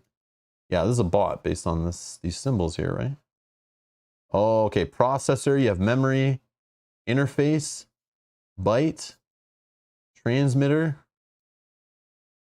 access, casing, crash, bit, exe, executable, sniper. Okay, so I didn't realize you're getting this many bots. So obviously you can play up to 4 in a game and then you need a command module. 1, 2, 3, 4, 7, 8, 9, 10 of these. And then you have like their abilities. So remember, you're gonna put like you know, you get their player man and you kind of put it under there. And I know this is not the best way to show it, but it kind of like lines up you know, with their abilities. You use the pegs to kind of like show which ability's done. They have a kind of like an ongoing ability. And then they got like, you know, their max power, how many max yellow dice and red dice they can earn up to. And then they're like reserve chips that you can use power to buy these chips, like to have them in your upgrade when you like set up or reset the burn cycle. So that's kind of cool. You just put it under there. Yeah, they give you quite a few bots. That's crazy. I didn't realize they were gonna do that. I didn't know. So you have lots of combinations. Lots of combinations of bots to play around with. That's neat. Okay. Wow. Wow, wow, wow. Okay. Lots of corporation missions. Like, holy. So there's 3 corporations, but like each one has like, what is it? 8? Probably 8. Yeah, it's 8 missions. What the heck? What the heck? That's cool. And then here's your captains, which I think are like kind of like your final floor boss or whatever, who change how each scenario kind of works. And when you draw the captain chip, it kind of like when you get to it on the burn cycle, they each have like their own ability. A little story about them.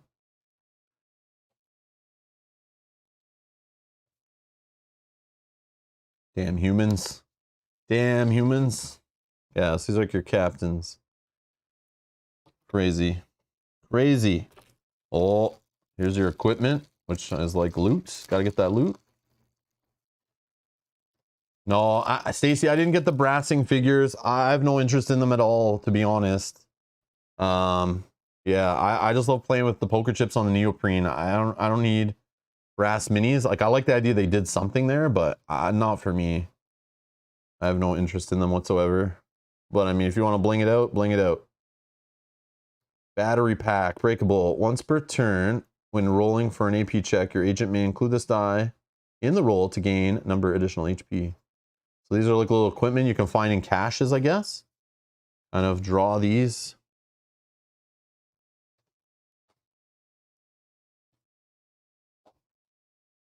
So you can find keys, lots of keys. Kung Fu Knower, your agent may discard this equipment to add 5 AP to a strike action after rolling. A pretty nice helmet. Pretty nice helmet. A CPU restarter. Set this die to 5 when acquired on your turn. You may reduce this die by 1 to reroll an action die. Discard when this die reaches 0. Oh, so like a counter. Oh, I see. Yeah, it's like a counter. If discard ones, single use ones. Yeah, this feels just like loot from Too Many Bones. Look at these guys being funny. Trip lock. I got nitro shot. Got a battery pack. Yeah, let's get that loot. That's cool.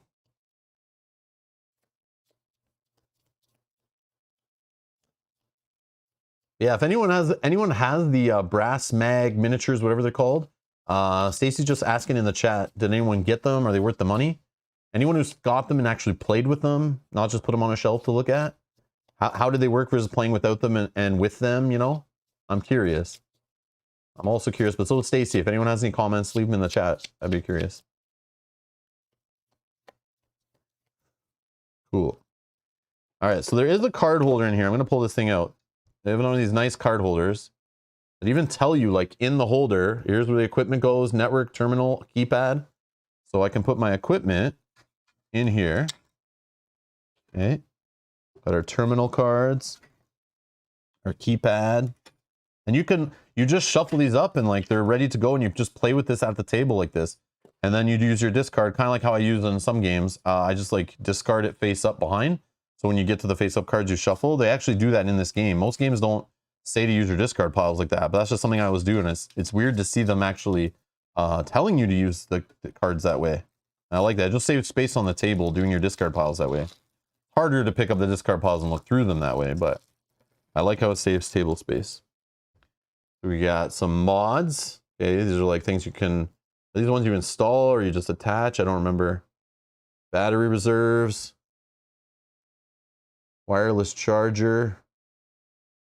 Gertie's compound. Polarity switcher. Universal interface. Remote interface. Soft touch wheels. Grapple arm. Safe hack. More safe hacks. Encryption bypass. So yeah, again, the theme of this game is like, basically like humans in the year like 2,800 something, whatever. Humans basically had destroyed the earth. They became extinct or whatever. But the robots they created kind of like continued living on and created like a civilization of life or whatever. And they eventually found a way to remake humans. So they brought humans back. But then humans went right back to their like earth-destroying, greedy corporate ways, and then enslaved the robots that brought them back. And now they're like took over their like programming. So a few robots are like kind of like the rebels have found a way to kind of like break out of that pre-programmed code and kind of like use it against the humans. So you're going like to try to stealthily break into the corporations to kind of get your code back, get yourself back, and kind of like stop them from doing their thing. So it's neat. So you play these like, you're playing robots against the evil humans, which I think is neat. It's a very, very neat theme. Usually you're playing like humans in a game, like fighting the robots. Like I think of Terminator like right away. It's like the reverse, which is very neat. Very neat. All right, so that's our mods. What do we got here?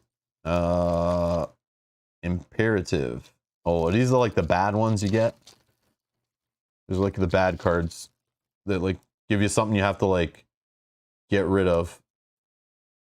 So you start with one of these on each floor, assuming you have got rid of your previous one.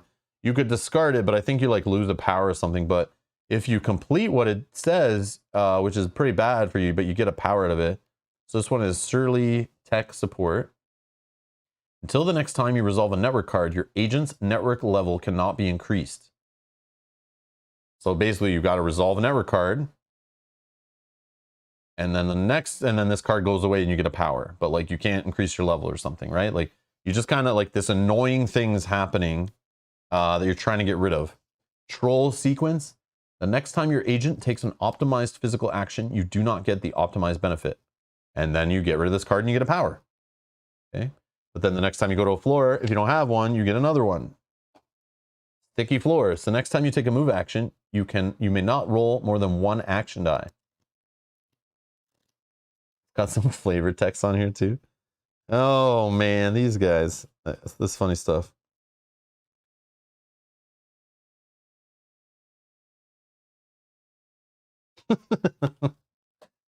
Forced collaboration. The next time you alter the burn cycle, you must use a chip from the team's reserve rather than your own. This online collaboration software was useful until it would not let us stop collaborating. /exe. Oh, I get it. That's like them quoting themselves.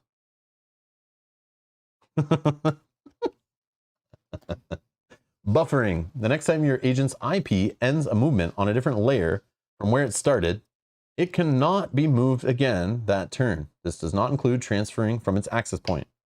Some things never change. Buffering. Network lag. Lag. The next time your agent takes an optimized tech action, you do not get the optimized benefit.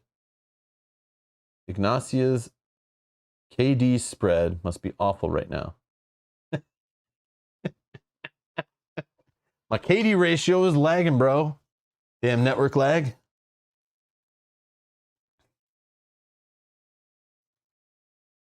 Fatal systems error.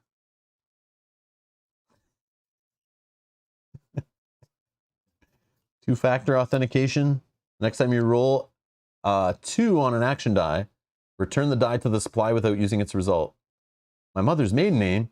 Anyone know how to find the maiden name of an assembly line?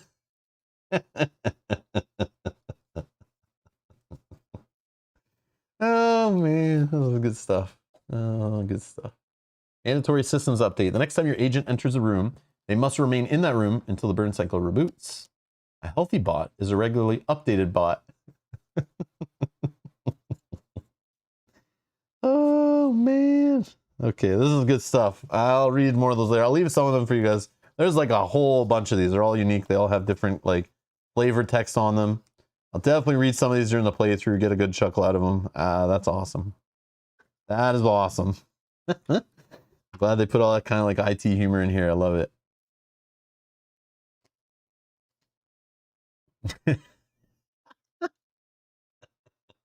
Nope, Keith, it's just me huffing. Just me huffing.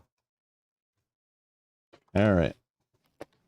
I wonder. Yeah, so you can put like your captain you're playing with. You can put them like, as you're playing, you can put them in the back of the card holder while you're playing, I think. I don't know if that's how you're supposed to do it, but there's like a slot back there for that kind of stuff.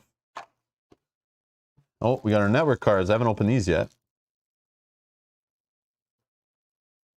Oh, I should have paid attention. So certain cards, they come sealed in these like little foldable glue things. So you know they came from like a different place than the ones that have these kind of wraps. So maybe that's the thing that's telling me where they came from and why they smell different. I wasn't paying attention which ones came out of which, but actually I know that these just came out of it. Hold on. Yes, these have the nice smell, I think. But again, I don't have any way of cleansing my palate. So it could all just be blending together now. Anyone have any coffee beans? I need some coffee beans to reset my palate. Okay, those aren't bad. No, these ones are good. These ones are good. That's good stuff. Okay, so you heard it here first. Unless they're making these cards at different factories and your network cards might be made at a different printer. But the network cards are fine for me. I'm not gagging. Terminal cards, I think are okay, but they are a little weird. No, I think they're okay. I don't know. I should have got Cloudspire out to smell too, but it's okay. No, I think those are okay. It's just these things, man. Oh yeah, that's ranchy. Oh my god, so bad. That definitely, like, I feel like I like just licked a permanent marker. Not that I ever have, I swear. But you know, like I'm tasting it. Like I smell this, it smells like bad permanent marker. Like, you know, permanent marker can smell good, but you shouldn't be smelling those. But you know what I mean? Wonder how many subscribers I'm gonna lose after this. I don't know, but anyways, all right. Like this weirdo. Who's this weirdo they send these games to? I don't know. Thought this guy was all about the gameplays, and here he's just smelling components. What is this? How can I trust this guy to tell me a game is good or not? You shouldn't. That's the tip. You shouldn't. So I now have more chip theory dice trays. You know, like even more of them. So of course the dice are gonna be nice. So they give you extra ones so you can kind of set them around the table. Also probably to hold expansion stuff in there. Not much smell off the dice, but of course they're nice. Are any of them sticking together? Sometimes they do. When they come, yep. They got put in the container while they weren't fully cooled down, I think. So some of the sealant kind of sticks them together. But usually they come apart without issue and no damage that I've seen, I don't think. I did have dice that wore off pretty quick, but chip theory was cool to replace them. And my Cloudspire, I think it was. That was like an issue with like the first printing or whatever. I think it was Cloudspire. Yeah, just lots of dice. You'll see lots of these get rolled, and we'll talk about them on stream when we play through the game. You got your action, your regular power dice. You have like your advanced dice and your red elite dice. You have, I think this is like rolled on the network. No, this one's rolled on the network maybe. This is your keypad die that you roll on the keypad if it asks you to roll. These are for the characters to go on the network. I don't know what these orange ones are. I'm not sure, I forget. And these white ones I don't remember. But anyways, I'm sure some of them might be related to characters, you know, specific abilities or... Oh, maybe these are for the items, right? Items that need counters and stuff, I would assume. Maybe. I don't know. Not sure. Yeah, and I'll figure that stuff out and when we play it. But there are more. There are more of those ones. No, these are different. These are like unique to abilities or something. Yeah, they're all different. They look like the same, but they all have different sides and numbers and stuff. Okay. Okay. Oh, we got more neoprene. I didn't even notice this. This is the network map.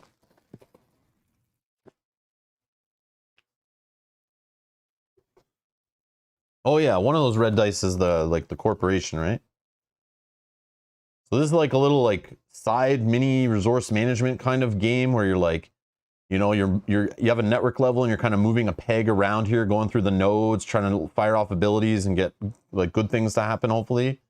But the corporation's like pinging the network, trying to like find you on there and find your location and boot you off the network and stuff. This part like confused the heck out of me when I was reading it, but like hopefully it'll make sense after I play through it a couple times. But it's just like another thing to manage, which is neat. This game feels very resource management kind of game. Like that's like the main focus, I feel, is all about spending your points properly, where to focus your power points, your action points, like, you know, all that kind of stuff.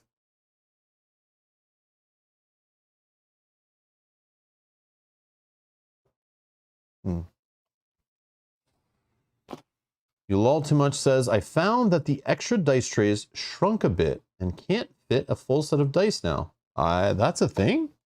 Maybe. I'm not going to try that right now, but I don't know.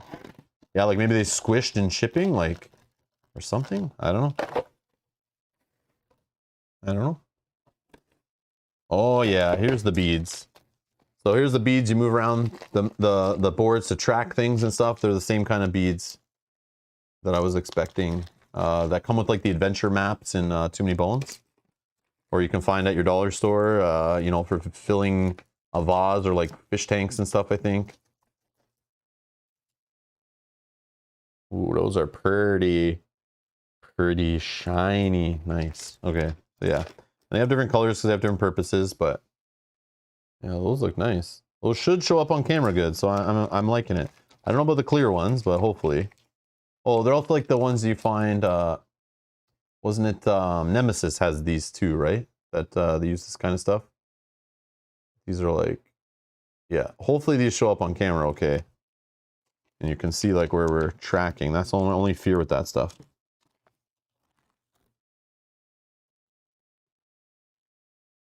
Yeah, that's a cool insert. Hopefully everything goes in nice and easy after I've unopened it all and can put it back. I'm not going to try to put it back on stream because I'm not going to sort everything right now. But I will. I will off stream when I'm learning. I'm just literally going to take all this stuff and just carry it upstairs, put it on my table where like I learn and play test and stuff. And then I'll sort it all, open it all, like, you know, put it all back nice, and then try to learn the game. But yep. Here we go. Chip theory games. Gotta have the poker chips. Or the chips in your games or whatever. Not poker chips, but like, you know, same material.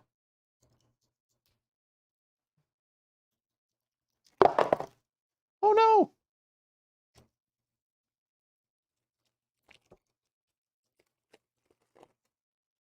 Yeah. All about that clank. I love that feel. I don't know how much you're stacking chips in this. It seems like you only kind of put like awareness chips maybe under your unit. So it's like not like the Too Many Bones or Cloud Spire with like all the health. You know, you just got all those chips. You're knocking chips out all the time. I don't know if we'll get that same, but you are moving chips around all the time. But the stacking and knocking chips out underneath of other chips, like, oh, I love that. I love that tactile feel. Yeah, it's just all different chips for different things.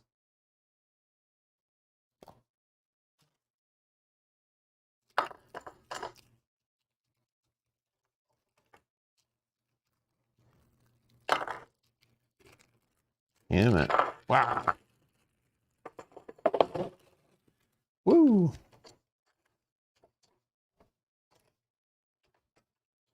I don't know. I'll just throw this all in here now. But yeah, it all has a place. It all has a place. Like they give you 2 chip trays. So yeah, that tells you like how to put them while you're playing and like organize them out and stuff. But yeah, we won't go through all these. You guys will see this stuff on the playthrough streams. Like we'll see all these guys and all the different chips, what they're for and stuff. But I think this is the captain chips. I think, or is this bots? These are like units. I don't think so. Oh, there's the captain's chips are the gold. Yeah, so there's the captain. And that's a captain chip that goes like in the burn cycle. Yeah, I see. Yeah, okay, cool. What is this guy? I don't know what they're doing here, but there's some cool stuff.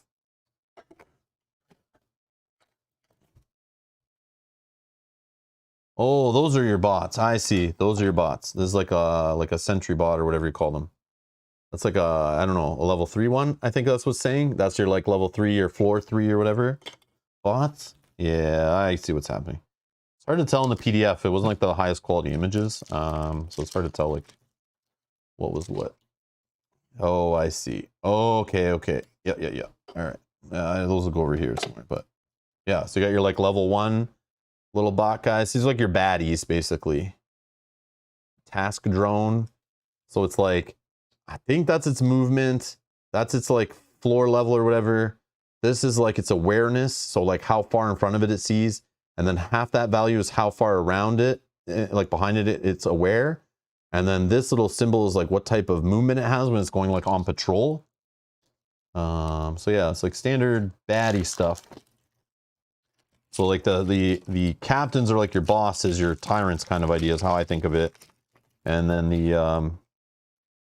these bots are like your baddies, and you have like different level baddies.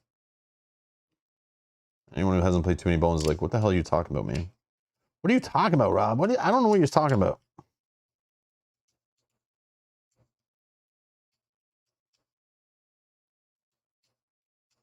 Yeah. So they give you like a whole bunch of level 1s.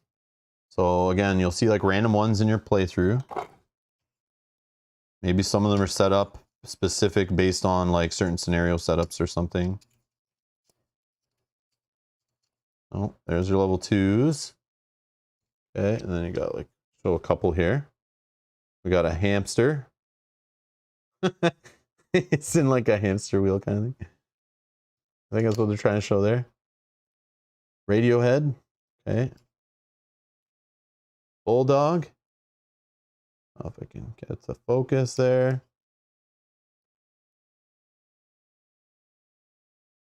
Okay, so they're not all unique. It seems like there's like duplicates, which is fine. You get to know the baddies better, and then you can kind of manipulate them. You know, once you get to know what to expect at certain levels, you can kind of like try to work around it. So there's your level 3s. We got a ghost, swift ghost. I'm assuming some one of those are keywords, like maybe drain is a keyword. I don't know. No idea. No idea. Yeah, grapple 3. Okay, yeah, those are keywords. Those are keywords. Where's my giant PVC plastic reference sheet with all my keywords on it? Funny stuff. All right. No, it fell. No. Oh my god. Anyways. Serenity now. Serenity now. Serenity now.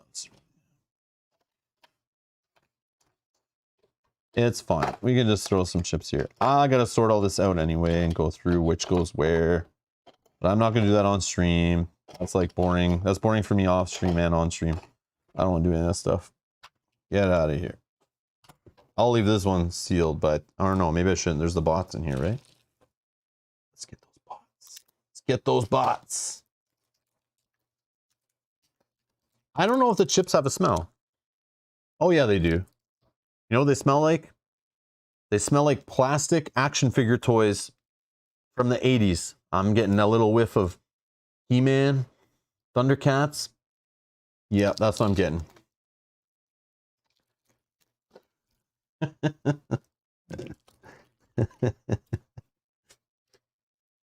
I'm not going to taste them though, because again, they are a choking hazard. I would have, but you know, safety first, everybody. Safety first. Oh, Gameline says, or Gameline 146 says in the chat, agreed, the dice trays feel tighter compared to Too Many Bones and Cloudspire. I split mine up across the trays to keep them from being tight and making the faces rub off quicker. Oh, okay, okay. And I will also say the deluxe mat is very nice. Not enough room to put everything easily if you're playing one-handed on one side, but nice nonetheless. Okay. But it's probably fine if you're playing just two-handed, right? Like if you're not running all four. Is it fine?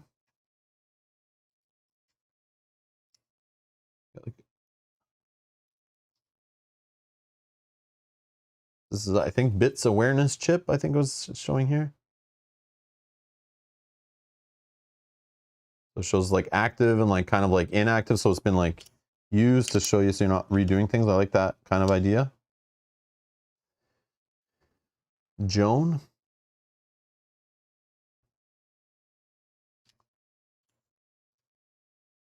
Memory.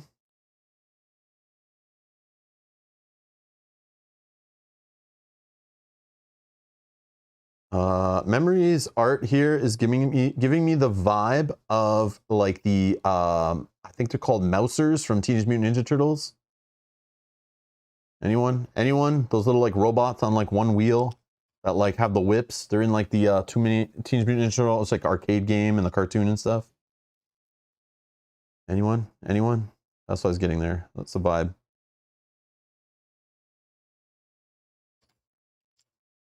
A little Crash Test Dummy vibe too here.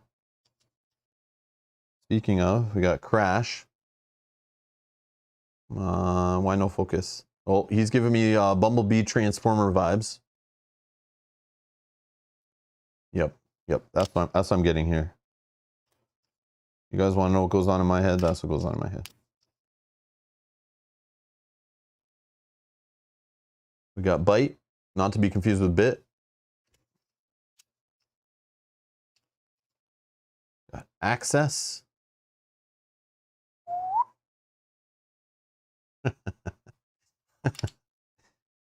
Like the corporation's chip to remind you when it's their turn. It's like the art on the front of the box. You got the guy like, you know, hunting down the robots in his big mech. Baxter Stockman made the Mousers. Yes, I remember Baxter Stockman. I just remember at the end of like, I think it's like Turtles in Time or Teenage Mutant Ninja Turtles, the arcade game, where like the Mousers are there and you're fighting Baxter Stockman and it turns into like the Fly or whatever. I remember this stuff. Probably because I played it not too long ago, maybe. All right. Let's just throw some chips in the tray. Okay, we'll sort those out later. So like, yeah, tons of stuff. Like tons of stuff. I don't know where these go, but nope, they don't go there. They go here? Yeah, maybe. Yeah, I gotta figure out how to like rebox this thing. But there is a lot. But I do like the insert, and hopefully it holds it all. Again, like, I need to judge it after like playing it, setting it up, tearing it down, putting it away, setting it up on a different table. So talk to me in the first playthrough. I'll give you my impressions on this little insert thing. Got a little desiccant pack. Don't eat this. Don't eat. Throw it away. I don't know. I'll figure out where everything goes. Maybe there's a video. Does Chip Theory have a video for that? Kind of go through that stuff. But yeah. Lots of garbage. Lots of plastic garbage. All right. Next, we're going to look at... I want to see what's in these little expansion boxes. This should be quick. A Biodefend, which I think is another corporation, is the vibe I'm getting.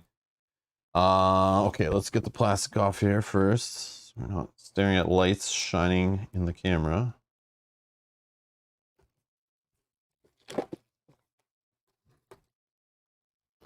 Cards go in the lower left. Oh, is that where they go? Thank you, Keith. Oh yeah, that fits better. I was looking at it too, thinking they might, but then I saw the hole underneath and thought, there's other stuff that goes in there too. That's where these were, right? So I gotta like probably just dump those in there. And then I'm assuming the stuff from this hopefully fits in there, right? Hopefully. Crash and burn, yes. Oh, more art on the inside of the lid. Yeah. Yeah. So, oh, sorry, one sec. Let's find out what the heck this thing is. 2 Arms. Biodefend is the newest corporation to threaten the bots of Burncycle, and it may be their toughest challenge yet. With a focus on heavily armed guards, Biodefend and its CEO, the ruthless Latipa Long, will trap your bots in place with Burncycle destroying threat triggers and mobile enemies. Featuring its own special rooms, threat meter, corporation layouts, new cards, and deadly captains, the Biodefend expansion can extend your Burncycle campaign. Oh, hold on, there's a campaign mode in this game? I didn't think they were doing that. Or serve as a formidable standalone foe. Simply incorporate this expansion into your base Burncycle game. No additional rules required. Biodefend components are marked with this icon. There's a campaign? Oh, hold on now. Hold on now.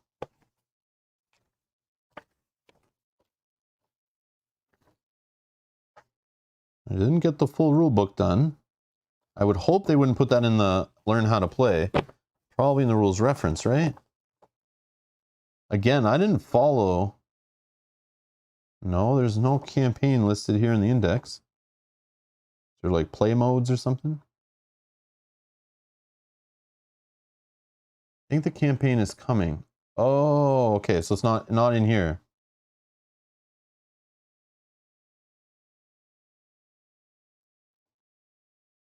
Yeah, I was thinking that too. Like it'd be cool to like track stuff between and like level up and kind of make like the you know the play over a longer time, but like lower upgrades. But maybe that's not as fun. Yeah, maybe is there another expansion maybe that has the campaign stuff in it?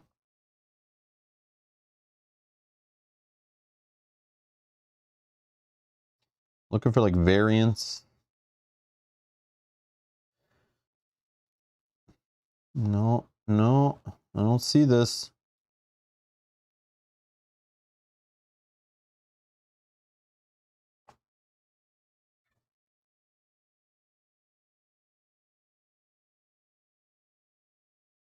I don't know. What do I know? I don't think it's in the floor plan book. Oh, there's nothing in here, right? I don't know. I don't know. Probably an expansion, right? It's out. Oh, is it one of the expansions?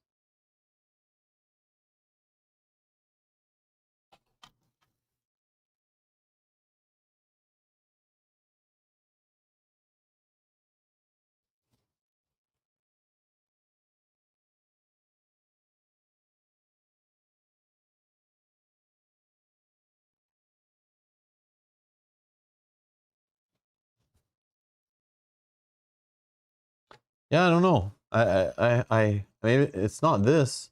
This is the miniatures expansion. I don't know. I don't know.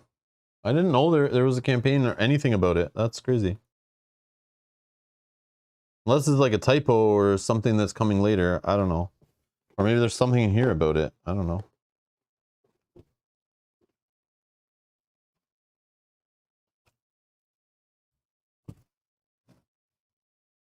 Okay, we got our nice art. A little art on the inside of the lid.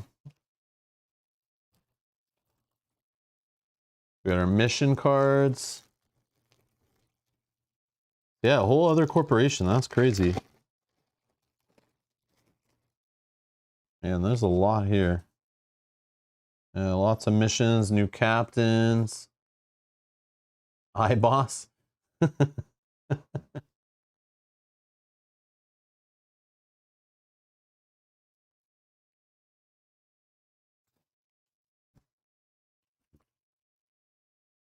Yeah, your captainships, more dice. Oh, more imperatives. No. More equipment. Yes. More mods. Yeah. So you just put all this into your game. Just add more stuff. Yeah, it's just like the Cloudspire, like the Portal Seekers expansion, or kind of like the Grige maybe too. It's kind of just like a more stuff expansion. You know, some more neoprene rooms to go in there. You got your threats. I said, you got your threat. There we go. Your threat board. Biodefend, New Singapore. Biodefend, New Singapore.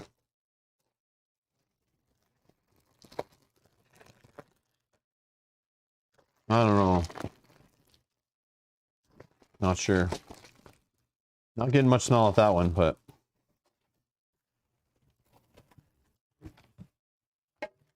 so just throw all that back in there. I don't need to go through all that stuff. But I don't know how quickly I'll incorporate that stuff in. I like to kind of just play the base game a little bit before I like to slide in extra stuff. You know, I want to be able to come at it, and when people ask a question, Is the base game good enough? Do I need an expansion? All that kind of stuff. Like sometimes they make expansions like this. They design the whole game together and just separate out stuff to kind of like lower the price of the base box.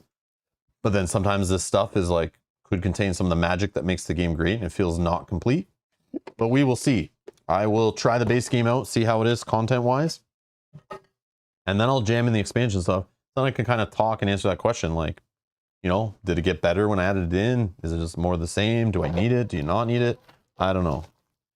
I don't know. But anyways, okay. Now what's this other expansion? Like, there's like a little box. The Specialists expansion. I don't know what this is. That I understand. I understand what that other expansion is. This, I don't know what this is. I read about it on the back earlier, but I don't know. So it says, every heist needs a specialist, and with the Specialist Bot Pack expansion, you'll be getting 4 of them. Featuring the Acrobat Gyro, Procurer Subroutine, Driver Servo, and Decoy Expert Firewall, the Specialist Bot Pack adds variety and options for both players and command modules to your game of Burncycle. The Specialists are playable as a group or mixed in with your other Burncycle bots. No additional rules required. Specialist components are marked with the little robot symbol. There's just more bots to play with. Right? That's all this is, just more bots, right? Like more player characters, command modules, like agents and command modules. Ooh. Ooh. Got a little styrofoam, your little chips in there. Yeah. That's cool packaging.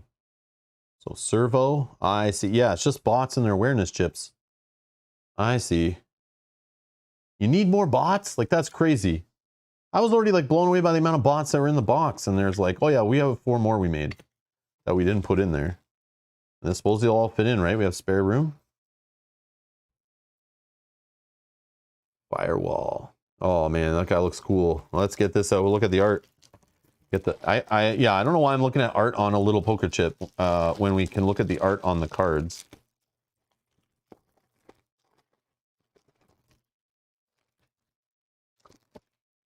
Yeah, these ones smell nice. These ones smell nice. I'm not repulsed by them. I don't know. Some of this stuff is not printed or use different chemicals, printed at the same factory. I don't know. Yeah, something's going on there. Something's up.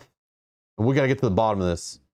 Well, when we're hacking a terminal, we'll see if we can find out the information on the production of this game and see if we can find out what the humans have done. They definitely messed around with some of the smell of the components.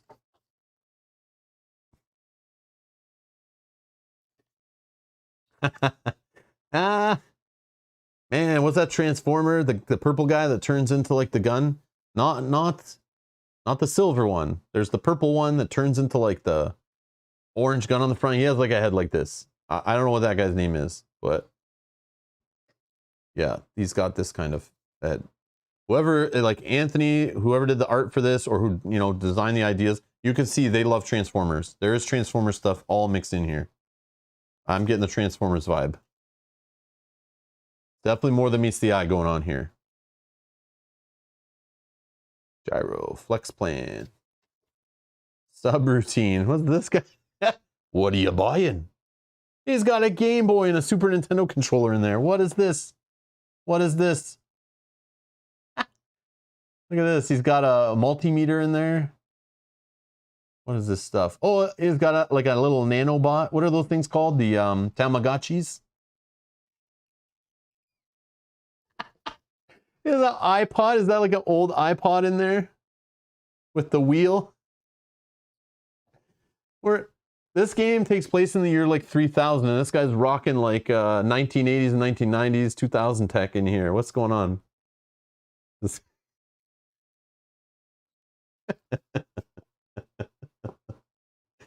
Oh my god, these guys. Oh man. Yeah, I'm definitely playing games like by this. They have the same humor I do. Daniel's here, says, hey Rob, what is Burncycle?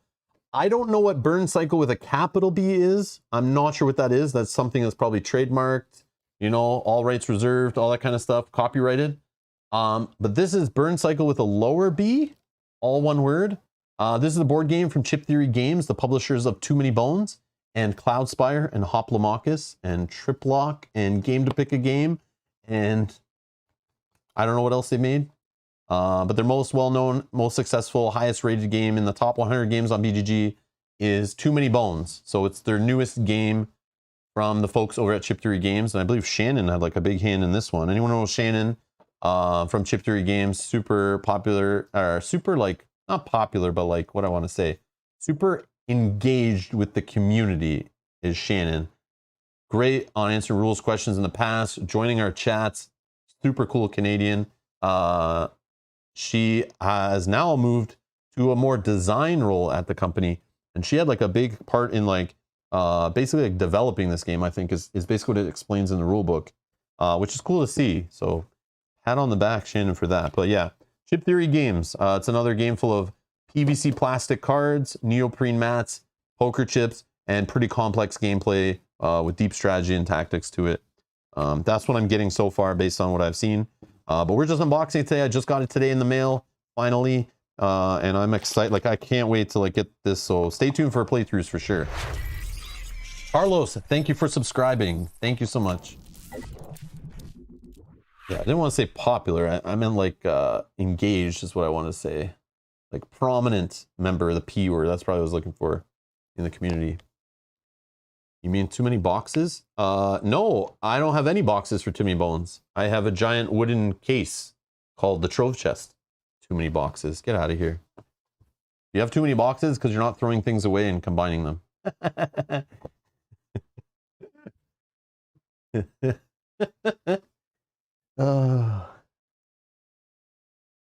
Velko cringes every time Rob twists and squeezes the cards. Oh, hold on. You just, yeah, Velko's going to close his window in a sec.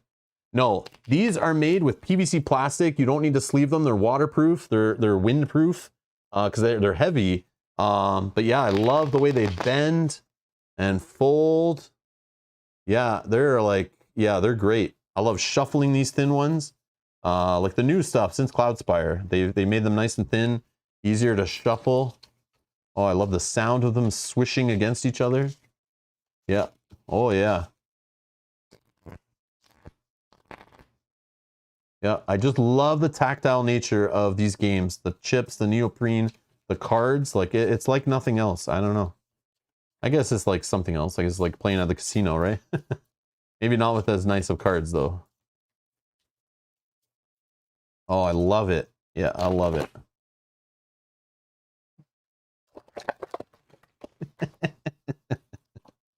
I gotta clean that up. That's the joke's on me there. I don't know, Velko, are you okay now? Velko is fainted on the floor now. Smashed the screen, rage quitted. 19 kilogram Trove Chest, Vincent. Yeah, like these cards are meant to be abused. I gotta, like, yeah, they're all a mess now. I gotta sort them out and get the reference cards out of there. You know what I'm doing. I'm just trolling. So yeah, burncycle. I'm not even gonna try to put it all back together. I'm not even gonna try. But yeah, that was burncycle unboxed. Very sloppy, taking a long time, smelling cards, flipping tokens, messing it all up. Tons of garbage all around me. Not tons, but you know, this is what we do here. I take unboxing serious. Super serious. No, but when we get to the playthrough, you'll see it. We'll take it serious. We'll have some fun. And we'll try to destroy this game, figure out the game, solve the game, play together. You guys can help me make decisions, play along. We'll try to play solo, multiplayer, you know, try some of the different corporations, play at different difficulties maybe, try some different missions. But yeah, I cannot wait to dive in this game. Like, this just gives me vibes of back when I first got Too Many Bones and dove into that and just got hooked. And then Cloudspire showing up and the challenge of learning, and not just learning the game, but also like not just learning the rules and how to like go through the flow of the game, but learning how to like beat the game and solve the game and like all the different ways you can solve the game and how the game is like such a beautiful puzzle. This, I hope, has the same, but I don't know. I will play it soon and we'll play it on the channel together and we'll see how it goes. But I have hopes. I have high hopes, and I hope this is just like Too Many Bones and just like Cloudspire in the way I love it and how deep it is in the challenge, the strategy. And I hope I don't solve this game quickly. I hope it continues to challenge me, continues to drive me. And so yeah, if you're looking for that kind of content, stay tuned to the channel. We get deep with these things. So we'll be playing lots of burncycle on the channel. So yeah, I'm excited to have it. So join me for that for sure. Oh man. Oh.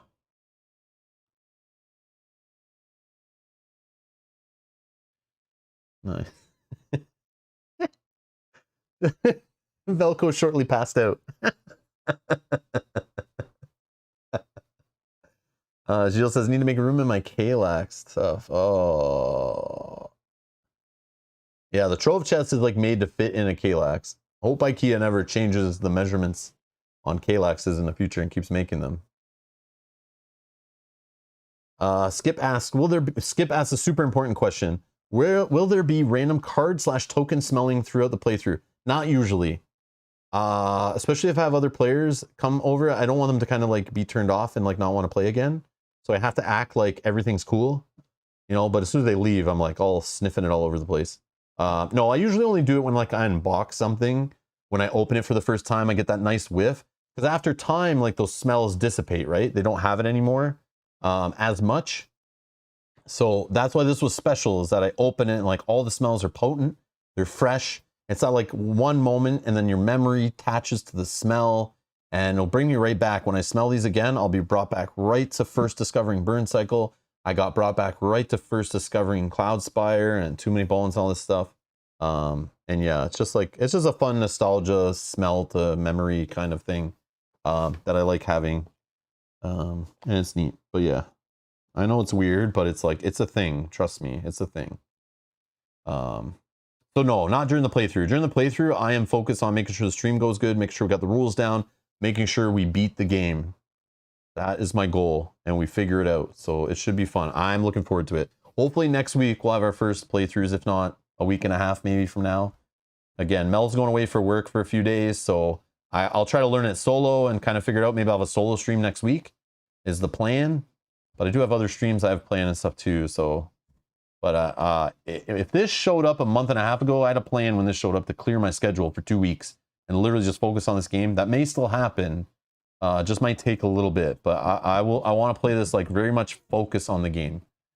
We'll still play other games in between, but like not as much, you know. Like I just want to like dive in. So don't be surprised if I have like literally like 3 days in a row of solo streaming of like 6-hour streams or whatever, where we're just like going crazy with this game. I like that's how I want to. That's how I feel right now, but I'm going to play it a bit off stream, try the game out, try the tutorial, play with some basic scenarios, maybe play on easy, play on standard, try some different bots, see if the game really pulls me in, you know? And then we'll bring it to the stream, we'll play it, we'll go through a game, I'll give you my thoughts at the time, and as we play it, we'll kind of like go from there. But I have high hopes. I hope this has the chip theory magic from the other games I played from them. I just hope it's there. I hope it's not a miss. But yeah, obviously component quality, art, graphic design, all that stuff's there. That's all a win. But like that only gets you so far with a game. And you know me, like I don't fall for that pretty game BS. I need the game to have a good game. And that's where chip theory so far with the games I've played, that's where they've done it. They like Too Many Bones is addictive as hell. I love that game. It's not for everybody, but I love it personally. It's so fun. Just the game itself, you know, like throw away all the upgraded components. The game systems are just fun. And Cloudspire was like, I feel like a masterpiece to me. Yes, takes long to learn. Yes, takes long to set up. Yes, didn't have the best tutorial. Has a better one now. Yes, hard to play at higher player counts. You'll be there for a day and a half playing. So long. But the epicness, the strategy, the depth, the possibilities with upgrades and buying units every turn. And oh my God, when to fire off abilities on cards and stuff. It's like, oh, Cloudspire is like freaking love that game. Cooks my brain. I love it. I hope this can do that. Maybe not as much. I hope it maybe doesn't, you know, involve me like basically like drooling after I'm done playing and I can't like, I don't remember what my name is and stuff like that. Like hopefully it's like a little bit more toned down. And because we're playing co-op, we're all like working together. Which I do like playing Cloudspire co-op. That's really fun too, to have some of that mental load passed off to another player. is really good. So hopefully that is here. Hopefully the enemy AI movement is pretty straightforward and doesn't get annoying like Gloomhaven. Hopefully it just flows and we're not like, wait, how do we move this guy? Wait, let's follow the flow chart, you know? Like hopefully that's pretty straightforward and the gameplay keeps flowing. But yeah, I'll figure that stuff out when I play it.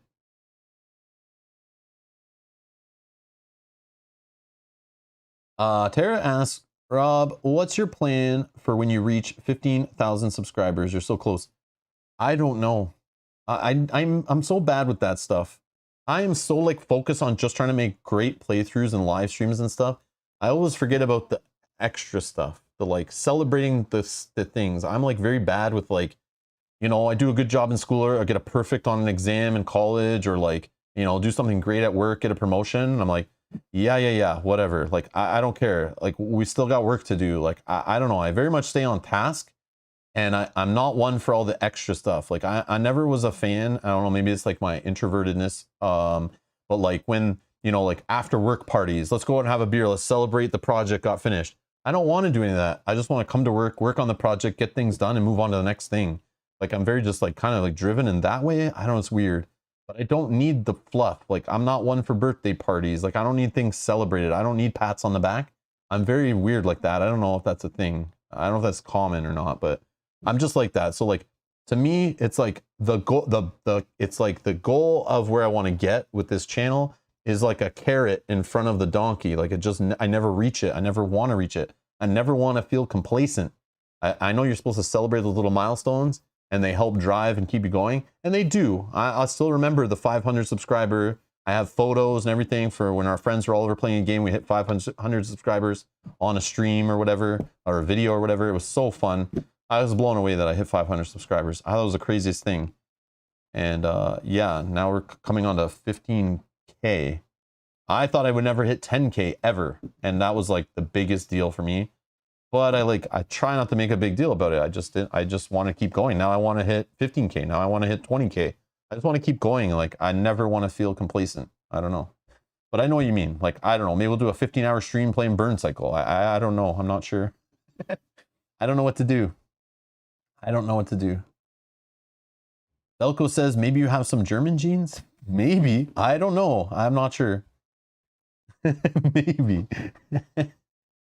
Oh, Dustin. Hey, Dustin. How's it going? Dustin just got his copy of Dungeon Degenerates today. Nice.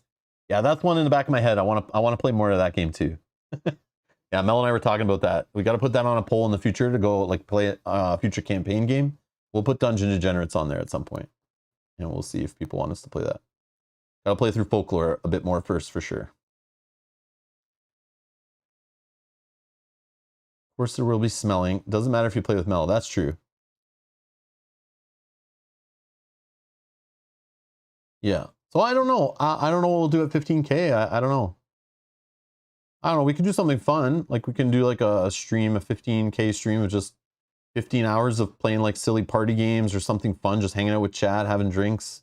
That was fun when we did that on our 24-hour stream. And like, I love when we were playing those like light, silly games in between all the heavy games. I don't know. I don't know how best to celebrate it. Like, I don't know. I'm not sure. No, Dead Hand Design says 15 hours of huffing game components. No, I don't want to kill anybody. I don't want to die. Steven says, clip it, 15-hour marathon incoming. Yeah, I'm not going to do 24 hours again. The last time we hit a milestone, I decided we're going to play Too Many Bones for 24 hours. But we did it in 2 12-hour streams, although the power cut out in the second stream, so it was only like 11 hours or something. But we did it on a Saturday, we did 12 hours, and then a Sunday 12 hours. We had friends show up. If you never saw that, go find that. It's on the channel in our Too Many Bones playlist somewhere. We did a 24-hour stream, I think, when we hit... I don't remember what we hit for that. We did a 24-hour stream for sure. It's just YouTube didn't archive it. I didn't know that was a thing. But once you stream past 12 hours, YouTube is not guaranteed to archive your stream. I didn't know that.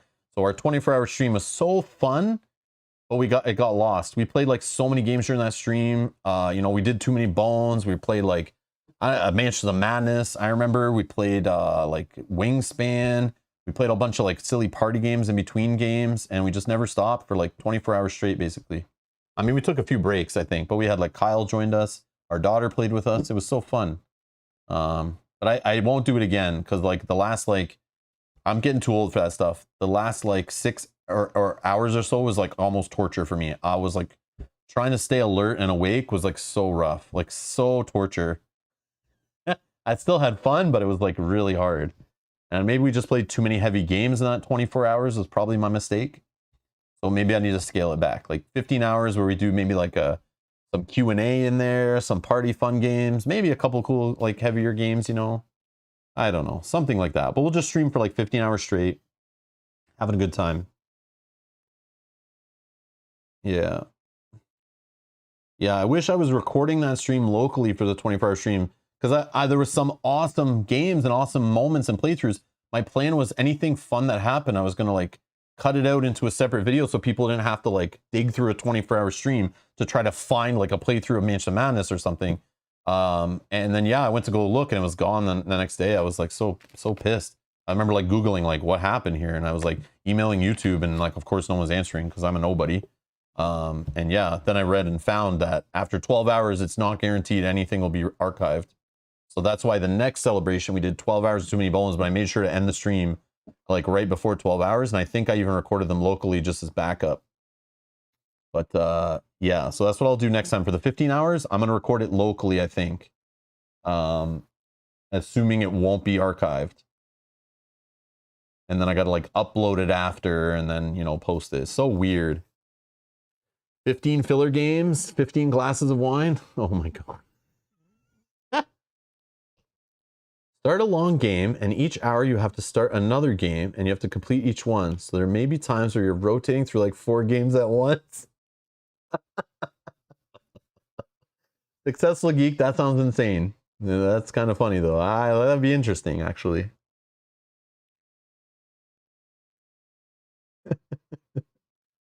Oh.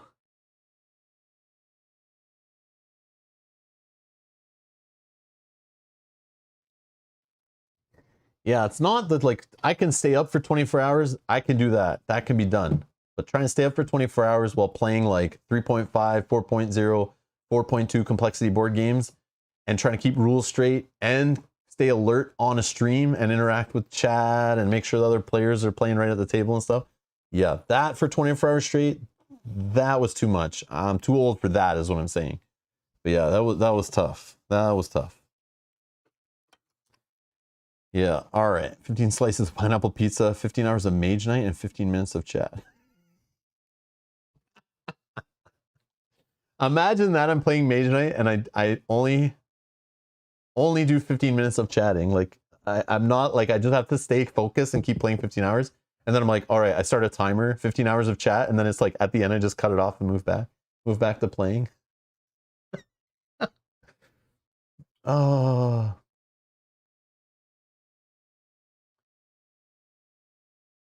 Brian says, I can't wait for the next extended live stream and it lets those on other contents join. Oh, true. Yeah, that's true. Other continents. Yeah, other continents. I mean, I know what you're saying.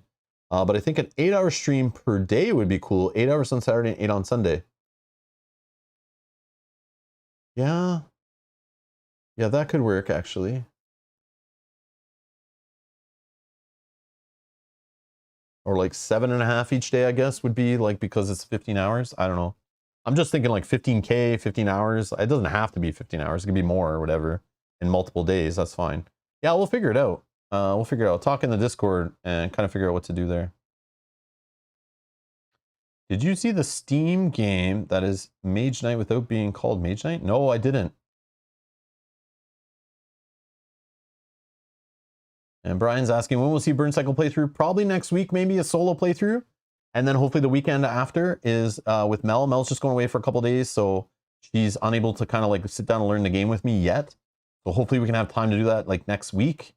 And hopefully before then I've learned it and kind of played it and can teach and like, you know, figure it out and we can play off stream a little bit. I want to feel very comfortable with the game before I play through it on the channel.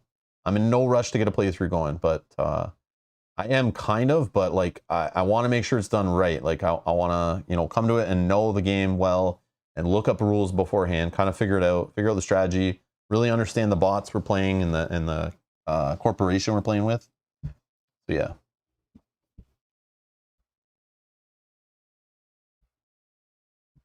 A video where I go through your board game collection. That would mean I have to organize it. That's trouble. I have like games on shelves and rooms all over the house. It's crazy. No kind of, it's like, it's a mess. It's a mess. I have a pile of games I want to play. I have shelves for games that are different family games. I have games that I think are completed for now that I don't need to play, and games that fit on a Kallax. Shelves for games that don't fit on Kallaxes. Oh man. Paladin's Oath. Oh, okay.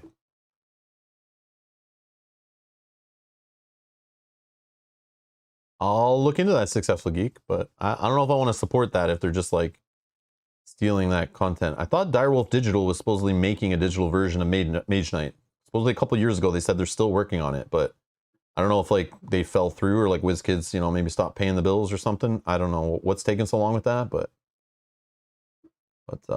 yeah.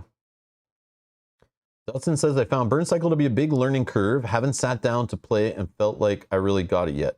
And that's what I'm thinking. That's what I'm thinking. I can't say exactly when my playthrough is, but my first playthrough might be 2 weeks from now if I, you know, depending on time and how much I can wrap my head around it. So yeah. And like, I need to play it, like reread the rule book, play it again, reread the rule book, sit down, look through the rules, reference, look on PGG, read like common rules mistakes people are having, see like what Chip Theory puts in the FAQ. You know, if they've started using that yet, or if, you know, hopefully they do that soon. Start compiling all the questions people are having, the erratas that's on cards and in the book and stuff. But yeah. And I've never really played a stealth board game, so like I'm coming at it new from that too, so yeah, should be fun. Should be fun. Anyways, thank you all for watching. I'm gonna get out of here. Thank you for supporting. Thanks for watching this 4K unboxing of Burncycle. But really, you want to see good content. It's not this. Stay tuned for the playthroughs. We'll do some live playthroughs on the channel of this game. Should be awesome. The best way to find those is subscribe, hit the notification bell, join us in the chat for it. We'll ask questions. We'll try to teach the games, have some fun with it. You guys can play along, or, you know, go through the strategy, try to like, you know, beat the game together kind of idea. We'll play it solo. We'll play it co-op. Yeah, and if you're looking for other cool Chip Theory games, check out our Cloudspire videos, our Too Many Bones videos. We play lots of big epic games like this on the channel. So hit that subscribe button if you want to see more Burncycle. Help other people find these videos on YouTube by clicking the like button. That will help YouTube promote this video through the algorithm to other people who are looking for this kind of stuff. And thank you for supporting us, our Patreons, our YouTube members. I appreciate the support. Thanks for allowing me to do this. You see all the awesome names scrolling by the screen. If you're looking to donate to the channel at all, there are links down in the video description. Also, you can find the other videos for Burncycle when they eventually happen. Will be in the video description. There is a playlist link down there where you can find future streams and videos once I schedule them or they happen. So anyways, thank you all for watching. We're definitely back Friday with some Gloomhaven Digital. I'm pretty sure, Kate, I think. I got to look in that Discord chat, see what you guys are talking about in there, see if that's still happening. And then this weekend we're playing more Folklore the Affliction. And then, I don't know, hopefully some Burncycle next week, I'm hoping. We'll see. But again, I'm not rushing it. I want to do it right. So, yeah, we'll see you in the next stream. Thanks a lot. Bye-bye.